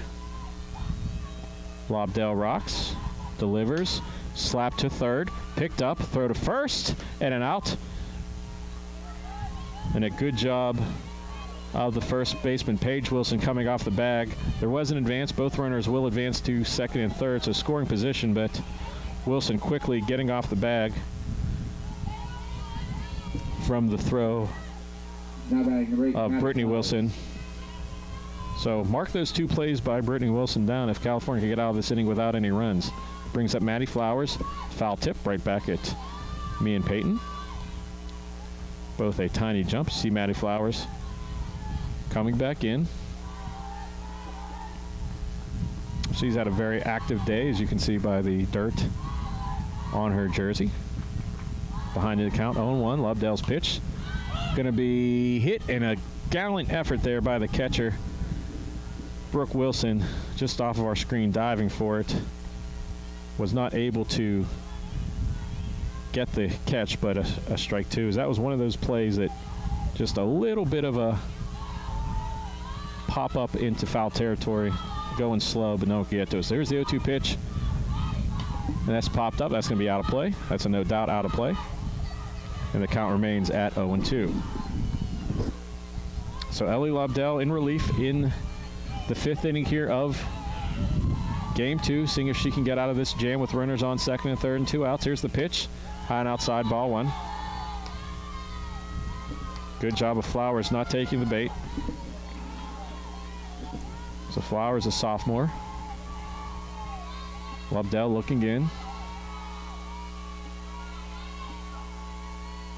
1-2 pitch. And there's a nice pitch. Ellie Lobdell with a called strike 3 ends the inning and leaves 2 on for the Mountain Cats. So after 4.5, California still trails by 2, but a little bit of momentum going into the bottom half of the 5th inning. Now we're going to take one more look at the PSAC-West standings. Again, not sure if there's any other games going on And since I'm doing 17 jobs and Peyton's doing like 4, not really a chance to look at, see if there's any other games right now, but Cal U coming into the first half of this doubleheader in second place in the PSAC behind Seton Hill. And you see Cal U Gannon are going to be fighting for second place coming in. California's already played Gannon, took 3 out of 4 from the Golden Knights at the beginning of the season. I believe that was March 4th and 5th or 5th and 6th. And then they have yet to play Seton Hill. They've yet to play Mercyhurst. And they need the second half of the Mercyhurst doubleheader they need to play, or the 4-game series. Edinburgh they haven't played yet. So long week for the Vulcans. They basically have to get the rest of the season in before Sunday, and then next week PSAC playoffs will start. So a lot of softball coming up for the Vulcans.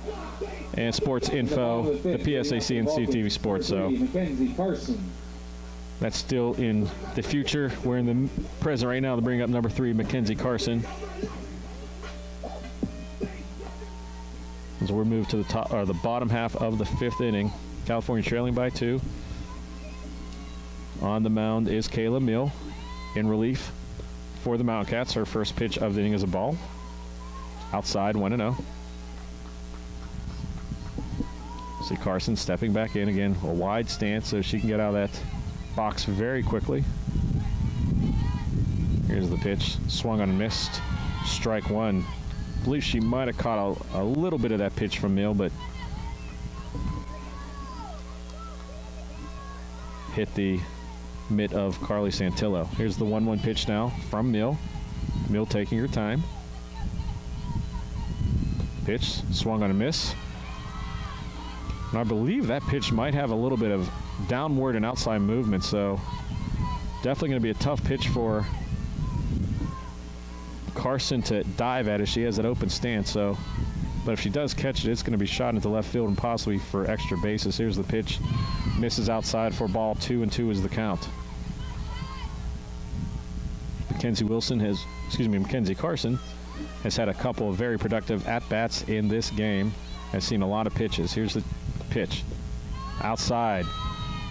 Runs the count to full now. So Carson doing a good job of fighting back from behind in the count. And here's the payoff pitch now to Carson. Outside. So put a star next to that as Mackenzie Carson works a leadoff walk here in the bottom half of the 5th. And California now has some speed on the bases, trying to cut into that 2-run deficit, and that'll bring up the number 9 hitter for the Vulcan, shortstop 22, Alexa Pastor. Outfield steps in just a little bit. The wind not really doing much, might be blowing in just a little bit, but not much of a factor. As Pastor shows bunt, trying to move that runner over, but pulls back, ball 1.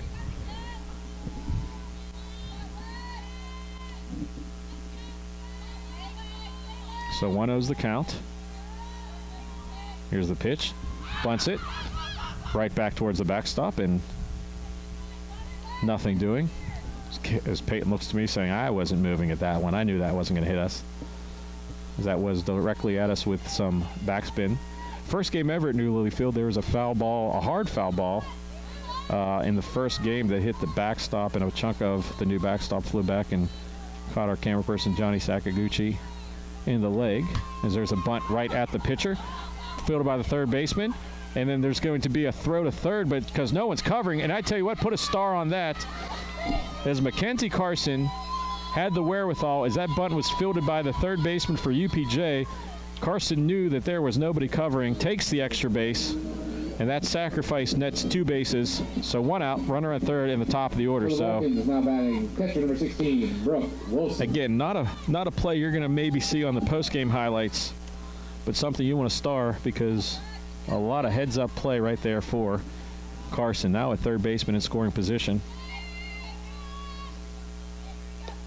Ball low. I tell you what, also not to be outdone was a good fine play by the third baseman, Bree Ginther, cutting in front of the pitcher, making a strong throw, but that resulted in nobody getting over. Here's the pitch, slapped at the shortstop. It gets by her again. And so that's another run for the Vulcans, as that hop came up and ate up the shortstop again, and that's going to be the 7th run for the Vulcans, and they pull back within 1. 8-7 now, as that will bring up the left-handed hitter, second baseman Selena Jacquet. Number 6, Selena Jacquet. And don't know what it is over at shortstop, as I think that area is just in the head of Olivia Porter's. It has been an adventure. And there's the bunt on the ground. It's going to go just foul. Just foul, as that was almost a bunt base hit for the second baseman for the Vulcans. Nothing but an exciting out, as that time the third baseman Ginther decided to play chicken to see if that ball would stay fair or go foul, and it just had enough English on it to go foul. So 0-1. Slap to the third baseman. Throw to second for 1, over to first. No chance that there's going to be a double play. And that'll be the second out, but that'll put a very speedy Selena Jacquet on at first base. With 2 outs, now batting the first baseman, number 29, Paige Wilson. You might be wondering, there are not a lot of traditional double plays in softball, just the players are too fast and the bases are too close together. That's about as close as now there's going to be a timeout, as Coach Bertinoli is going to point to his dugout, and he's going to talk to his batter, Paige Wilson, his first base coach, and Selena Jacquet. So they're all going to get on the page, and not to be outdone, the UPJ coach is going to go out to the circle. Looks like we're doing a Chinese fire drill out there on the mound and the field, just everyone running around. Now the Vulcans are huddling up again on the third base line. And usually at this point you would see the umpire maybe start breaking up one of these little huddles, but I think they're both enjoying this. As now I see the field umpire kind of slowly walking his way back in, and the Vulcan huddle breaks out. Now both umpires go back, and now we've all broken up and everybody knows what's happening. And usually what happens is something happens, everyone looks again, and there's going to be another huddle. So we'll see what happens here, as this is a big moment of the ball game. California trailing by 1. Selena Jacquet at first, a lot of speed. Paige Wilson at the plate. Mills pitch. Foul ball and out of play. Off of our screen and off of the screen of the Vulcan dugout for strike 1. Looked like that first pitch strategy was to pitch Wilson outside. So we'll see if they play the law of averages now, either come back inside or stay outside. Here's the 0-1 pitch. Was outside and a little too far outside for ball, evens the count up at 1. Meal now in relief of Ashley Pagliai for the Mountain Cats.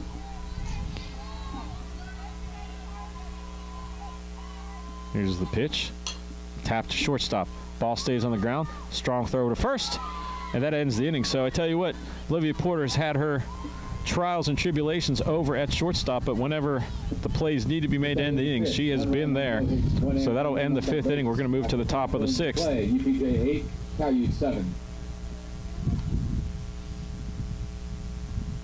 And we're going to talk a little bit about, even though I don't have a graphic because it got erased off my hard drive and I didn't have a chance to make a new one, we're going to talk about our good friends over at the Cal Times. Jeff Elso and his staff doing a good job of putting out a weekly newsletter, so subscribe to that. And for a lot of Vulcan athletic events, Jeff is up here taking pictures. I believe he will be up here tomorrow in the beautiful afternoon that's scheduled to be tomorrow. The weather has high of 81, and it's going to be feeling like summer, so I might even wear shorts to try and get some sun on my legs, because they have not seen the sun since probably September of 2020. So if you're around tomorrow, you may want to stay away from the media area if you don't want to see my very pasty legs. But before we get to there, we have to get through this game as we move to the top of the 6th. An exciting contest, a lot of offense, 15 runs combined, 17 combined hits, 5 errors combined for the teams.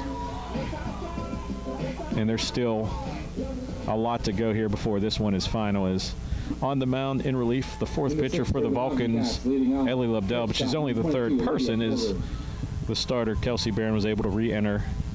So it went Barron, Leary, Barron, Lobdell. And now stepping in for the Mountain Cats, the leadoff hitter, Olivia Porter. And again, she has had quite the exciting afternoon, both in the field and at the plate. Lobdell's first pitch to Porter. Catches the outside corner for a strike.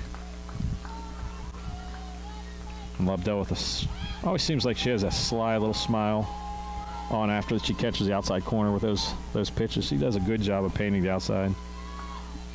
Good staff here for the Vulcans. 3 capable pitchers, and we've seen them all today, and we're going to see them all the next couple of days. Here's the 0-1 pitch. Bunted right to Lobdell. Fields it. Throw to first. Slide and safe. So aggressive base running there by Porter, but Lobdell with a nice strong throw to first. Catches the first out. We're going to see Porter work her way back off. And that'll bring up number 21 Taylor Mendocino. So first out in the top of the 6th.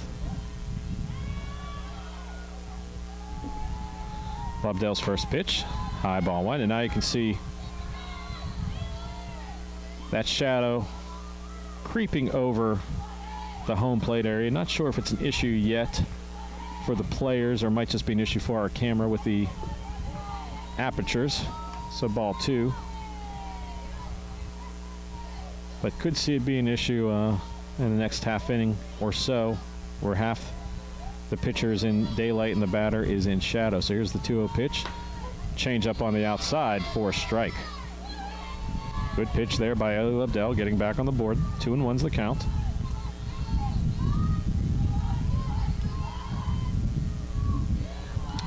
So here's the 2-1 pitch to number 21. And it's called for a strike. Evens the count at 2-2. So Lobdell, nice pitch on the inside part of the plate. 2-2, 1 out here, top of the 6th. Again, we play 7 here in the PSAC.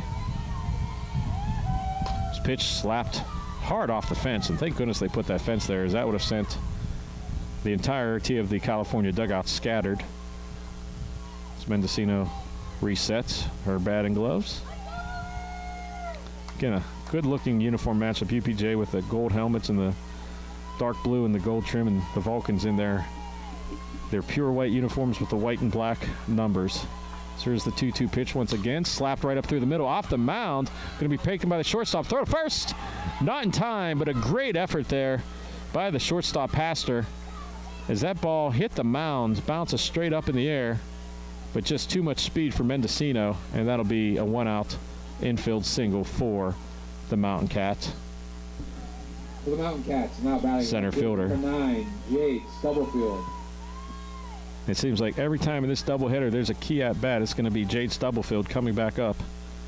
She has a runner at first. Last time the Vulcans pitched her outside 3 times and then 2 times inside, but the last one was the fatal one. There's a pitch inside, ball 1. As Stubblefield was able to get a 2-run double, or 2-run scoring play. It might have been a 2-run single. But any play, at any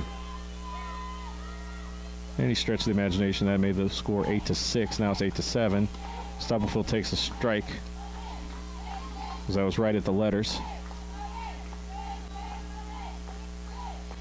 And Barron would love nothing more than to, Lobdell would love nothing more than to get Stubblefield out here.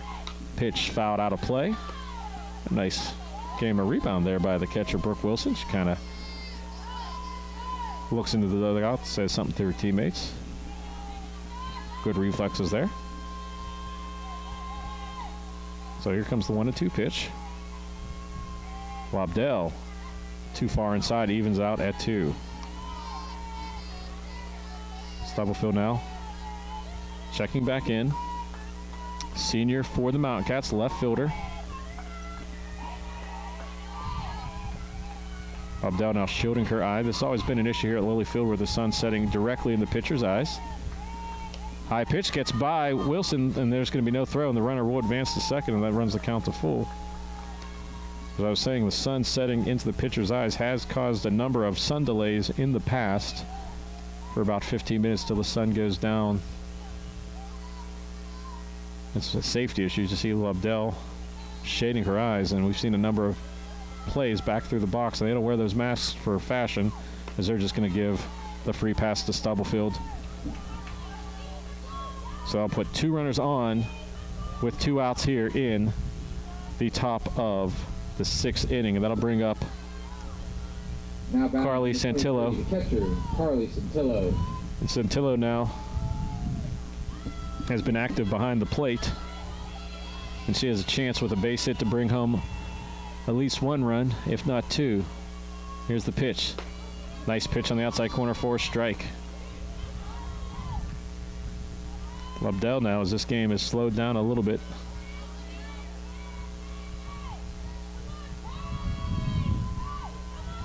As we are approaching 6:15 in the East.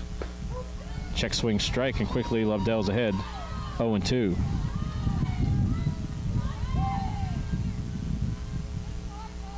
This is well past my dinner time, and since I'm tethered to a headset, I cannot eat or use the restroom right now, so pray for Gary. 0-2 pitch is outside for a ball. This Peyton gives me a little head nod that he's thinking good thoughts for both my stomach and other body parts that may be in danger right now. 1-2 count. Shot to right center field. Back goes Henderson, and she makes a catch. Henderson with a strong throw to second. Will not get the double play, but she just saved possibly 2 runs and the game for the Vulcans in right field. Charity Henderson is a player that can swing the glove, but she might be a candidate for a Gold Glove if they gave that on the PSAC.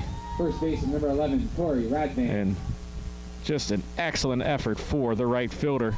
So that's the 2nd out of the inning. And that'll bring up Tori Radvan for the Mountain Cats.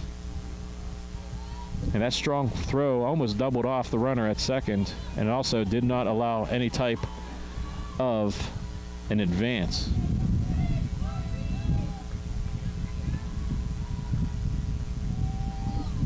So Radvan now stepping back in. Lobdell. Pitch, swing and a miss. Strike 1.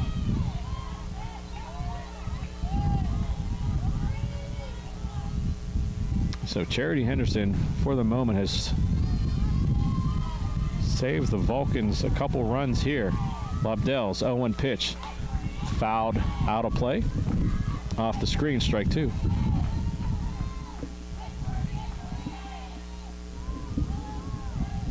Radvan, the first baseman, stepping back in. Lobdell now shielding her eyes even a little bit more from that sun. Here's the pitch. Outside throw to first. No, nothing doing. Almost had Stubblefield. A hard tag there. Some words exchanged. That's ball 1-2.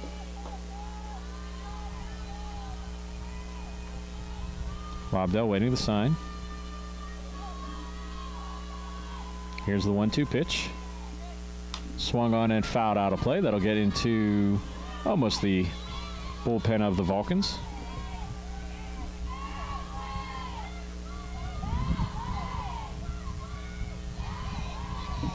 As you can see in this shot how the sun is affecting Lobdell on the mound. Here's the 1-2 count once again. Popped up down the third base line, and it's going to be foul out of play. Good effort there by Wilson and Wilson, but just out of the play of both of them, out of the reach. So reset 1-2, 2 outs, top of the 6th, 2 runners on. California trailing 8-7. Lobdell's pitch outside for a ball. Wilson doing a good job of framing that, but it was just too far outside. Umpire was not going to buy that. Again, here's that low shot, and you can just see now the batter is pretty much in shadow now. So here's the pitch. And there's a called strike 3. Ellie Lobdell and company get out of the jam and maintain the 1-run deficit. So California will move to the bottom half of the 6th with a chance to hopefully tie or take the lead.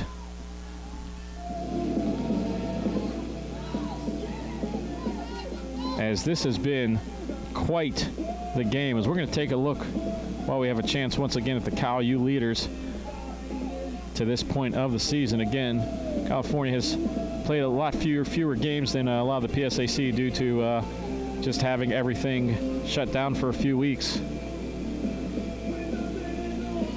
And I believe Charity Henderson will lead off for the Vulcans, and it'd be great poetry if she could be the one that ties the game up, as she saved one, if not two runs in the top of the sixth with a great defensive play. In fact, all three outs in that top half of the sixth were highlight plays, as we saw. The first out was a 1-3 putout. Lobdell to Wilson, and then Henderson with a diving, leaping grab in right field, and then Lobdell with a big strikeout looking to end the inning with two runners on. Right fielder, number 37, Charity Henderson. So Henderson now will step into the batter's box as we're down to the final 9 outs of this game, and if California can get ahead, possibly the final 6 outs, as they would move to the top of the 7th inning. As I got a text from our good friend Nolan Beastline, who is listening, questioning my 29-year-old age. So I'm going to have a talk with him. And also good luck to Nolan and the rest of the PGM players and golf players tomorrow taking the playing aptitude test at Nemacolin Country Club, and it's part of their journey. There's another journey as Henderson makes this ball go deep to left. It is gone. Charity Henderson with a solo shot ties it up. And talk about poetry. She saved a run for the Vulcans in the top of the 6th, and now she ties it up in the bottom of the 6th. Charity Henderson with a no-doubter, and we are tied here. And just like that, Charity Henderson gets this crowd going. And there is a silence in the third base dugout.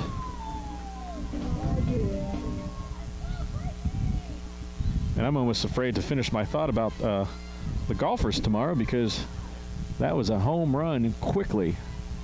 But I'll finish it after this pitch. Is now Brittany Wilson up to the plate. She's first pitch swinging. She gets one into the gap, and that'll get down for a base hit.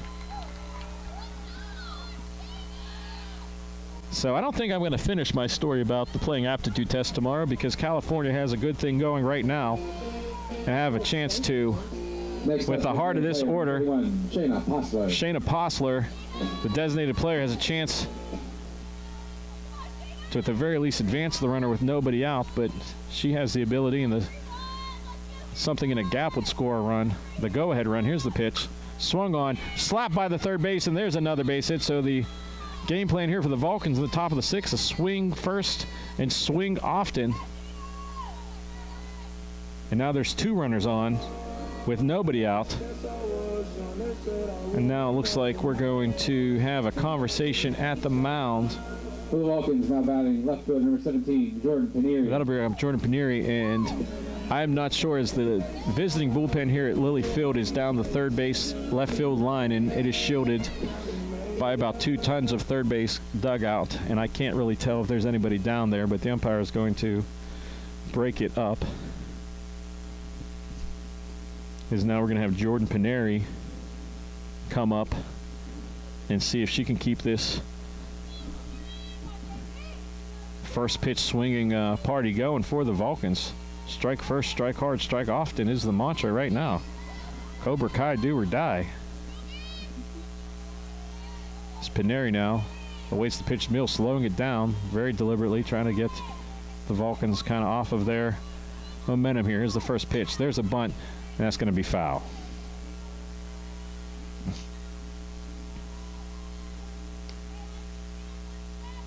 And it looked like the wheel play was on for UPJ this time, as last time they had a sacrifice bunt. No one covered third. But now it looks like they had Porter, the shortstop, covering on that. So 0-1's the pitch. Canary attempts a bunt.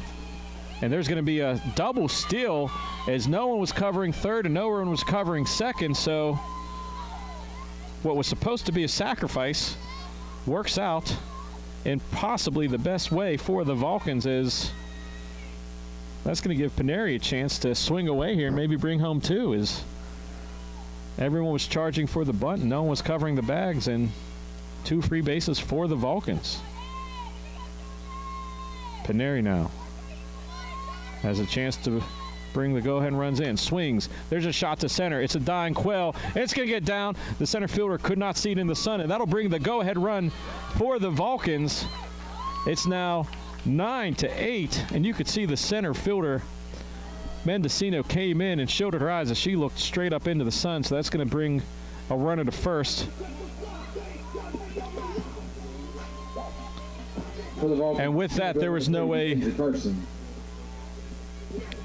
that the runner at second could advance. That ball was just, if it was caught, it was going to be a run on the sacrifice, but would have been doubled off at second. So runners at first and second. There's a bunt, foul, out of play.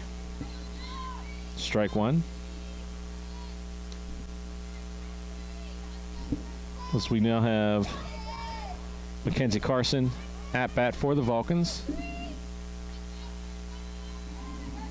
I'm not sure if she saw the sign the first time from Coach Bertinoli. Wins the count, runs on first and second. California has surged to a lead here. Here's the pitch, bunt, foul, out of play. Oh, look at disgust from Carson. I tell you what, the way those pitches are going, with they're pitching her outside with some outside spin. It's tough to keep that ball in play. And she's going to step back in. Carson now, but 0-2 will probably be swinging away here, but we've seen that work out for the Vulcans today. Here's the 0-2 pitch. Swung on, tap, foul. But this inning started with California trailing 8-7. First pitch swinging was Charity Henderson. She hits a solo shot to tie it up. And then on a dying quail by Jordan Canary, who had attempted to sacrifice a couple times, then a double steal happened. As a result of no one covering, she got the go-ahead RBI. Now there's runners on first and second. Nobody out here in the bottom of the sixth.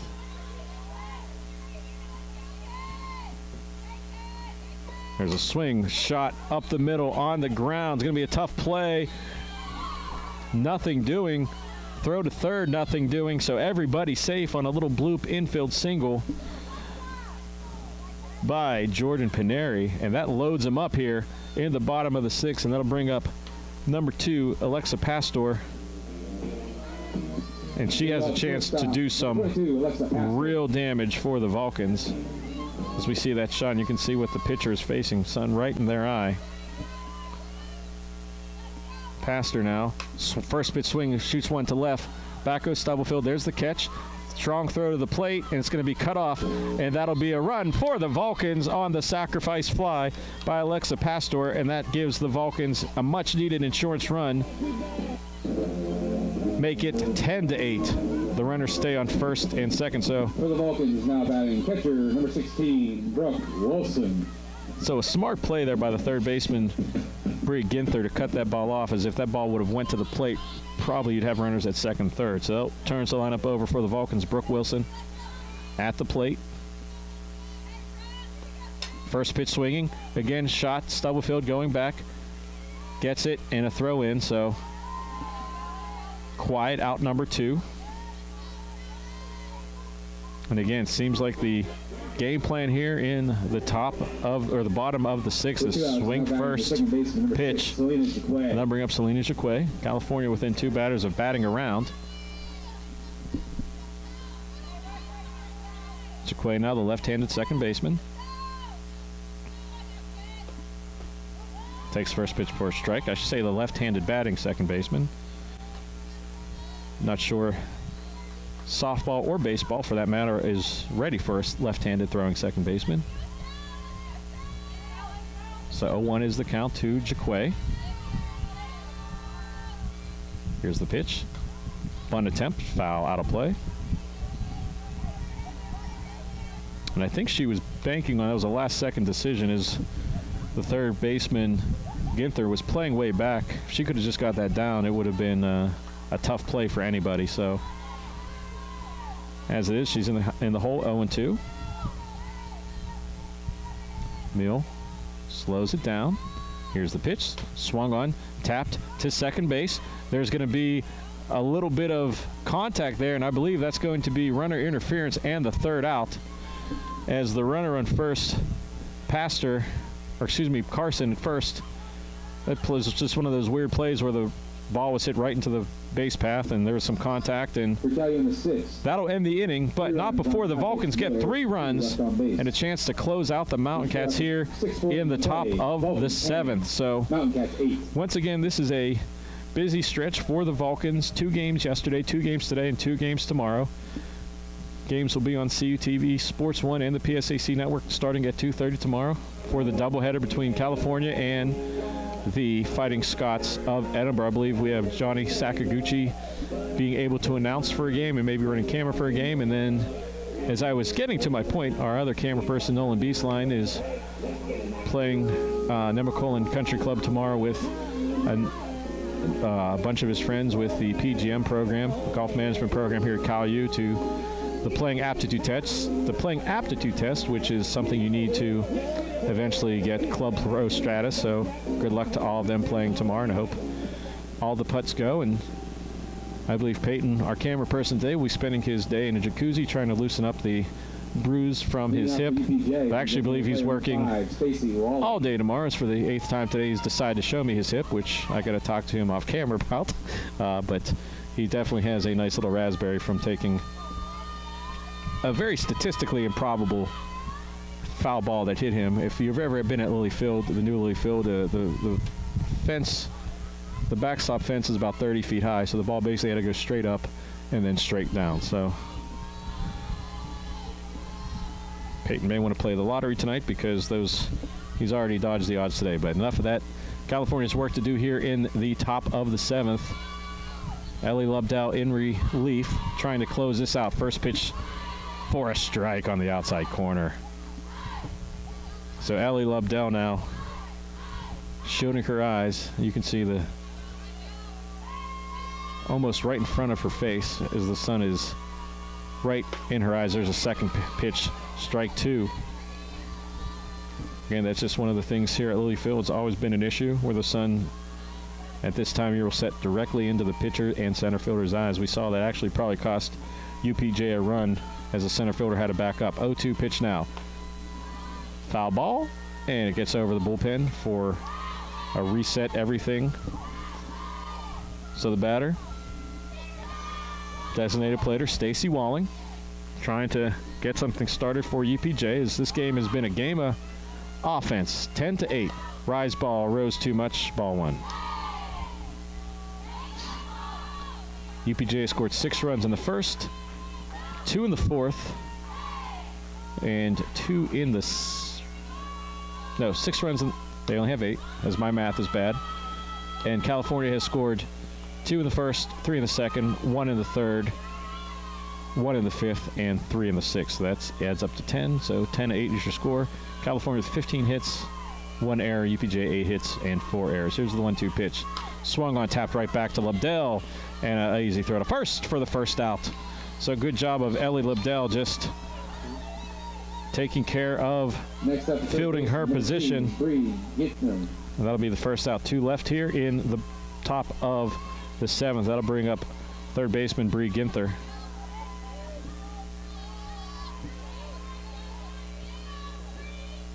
Lobdell now working quickly. Here's the first pitch. Swung on, foul, out of play. Ginther we've seen be involved in a number of plays in the field, and has had a few exciting moments on offense. As again, I would love to bring you more information, but since we are a 2-man crew here today, I am not able to see what else is going on with my stats. But you can easily have a screen up for yourself on calvulcans.com. Go to live stats and have those up along with the live video. So here's the 0-1 count. Here's the pitch. Nice pitch right underneath the armpits for a strike 2. As that was an unhittable pitch, and wasn't that the velocity was such, it was just in a spot that there's no way to get a bat on that pitch. So here's the 0-2 count. Here's the pitch. Swung on, shot, foul, out of play. So Ginther now trying to time that swing out. Wilson goes out to talk to Lubdell. So we've now just passed 6:30 on the East Coast. And if you're watching at the Brownsville McDonald's here in about a half hour, I hope you're aware of what's coming because I need a couple Big Macs. Here's the 0-2 or the 1-2 pitch. Outside ball 2. Excuse me, ball 1. So there's a little bit of a sync issue here between the scoreboard and my eyes. Now we're all set 1 and 2. Here's the 1-2 pitch. Swung on, fouled back right back at us. Nothing doing as that was right into the steel cable. Never get used to the sound of a ball hitting the steel cable fence at high speed. Just something that'll haunt your dreams. Here's the 1-2 pitch. Swung foul to play. So Ginther proving to be a tough second out here for Lubdell. And again, the way this game's been going, you don't want to give up any base hits because it's been a wacky game with runs being scored. You don't often see 18 runs in a softball game. Here's the pitch, and that's going to hit her. So Ginther stays alive long enough to get hit, and she will take the free base. And now UPJ has the tying run coming to the plate. For the Mountain Cats now batting the second baseman, number 1, Ali Beltragani. And that'll bring up the second baseman, Ali Bagliavani. She's a senior. She's the 8th hitter, so again, not sure how much power she has, but she definitely has speed. And there's speed on first base, so nice pitch inside. Comeback pitch, ball 1, or strike 1. After hitting Ginther, Ginther at first base rubbing her knee. A lot of noise coming from the third base dugout. Here's the pitch. Swung on, tapped to third. Picked up, throw it over first, and that's the second out. And a good job of the Wilson to Wilson connection there as Wilson charged in, threw it to Wilson. Runner advances, but that's the second out. Now batting the right fielder, number 8, Maddie Flowers. And the Vulcans will definitely trade some real estate for the second out, especially if that real estate doesn't come across home plate. And that'll bring up the number 9 hitter for the Mountain Cats, the tying run in the form of Maddie Flowers. Runner at second really doesn't mean anything right now in the grand scheme of things. Ball 1.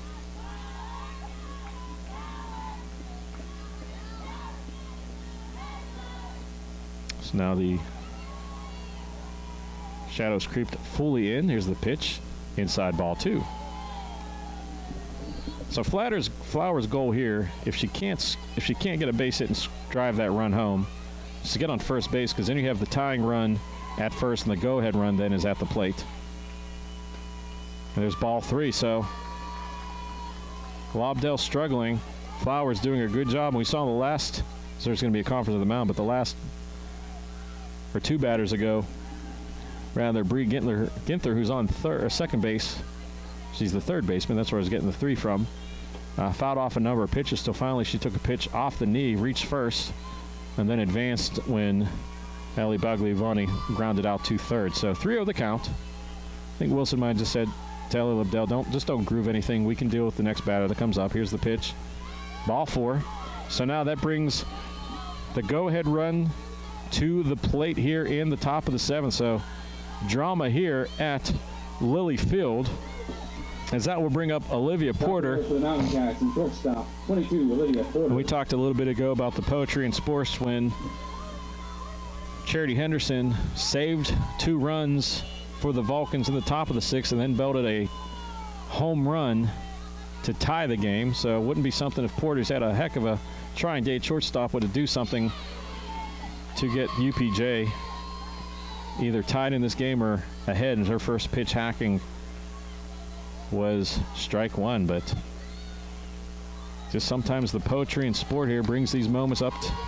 She has a chance to erase a lot of fielding errors. Second pitch inside, strike 2. So right now the Vulcans are down to the last strike as Ellie Lubdell had a little bit more gumption on that pitch.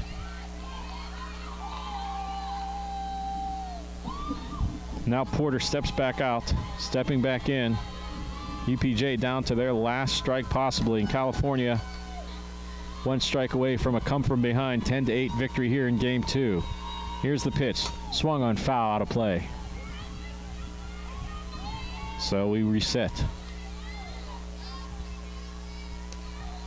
Porter's, we said, has had a adventurous game at shortstop. She's also chipped in on the offense with a few hits and a few runs, but shortstop area has eaten her up here at Lilly Field. So 0-2, 2 outs, 2 on.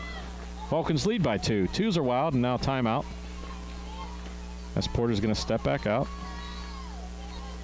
Again, in the grand scheme of things, UPJ just playing out the string here, far down in the PSAC West, but they know that they can play spoiler here as California is trying to at least maintain a grasp at second place in a home game in the PSAC playoffs. Here's this pitch.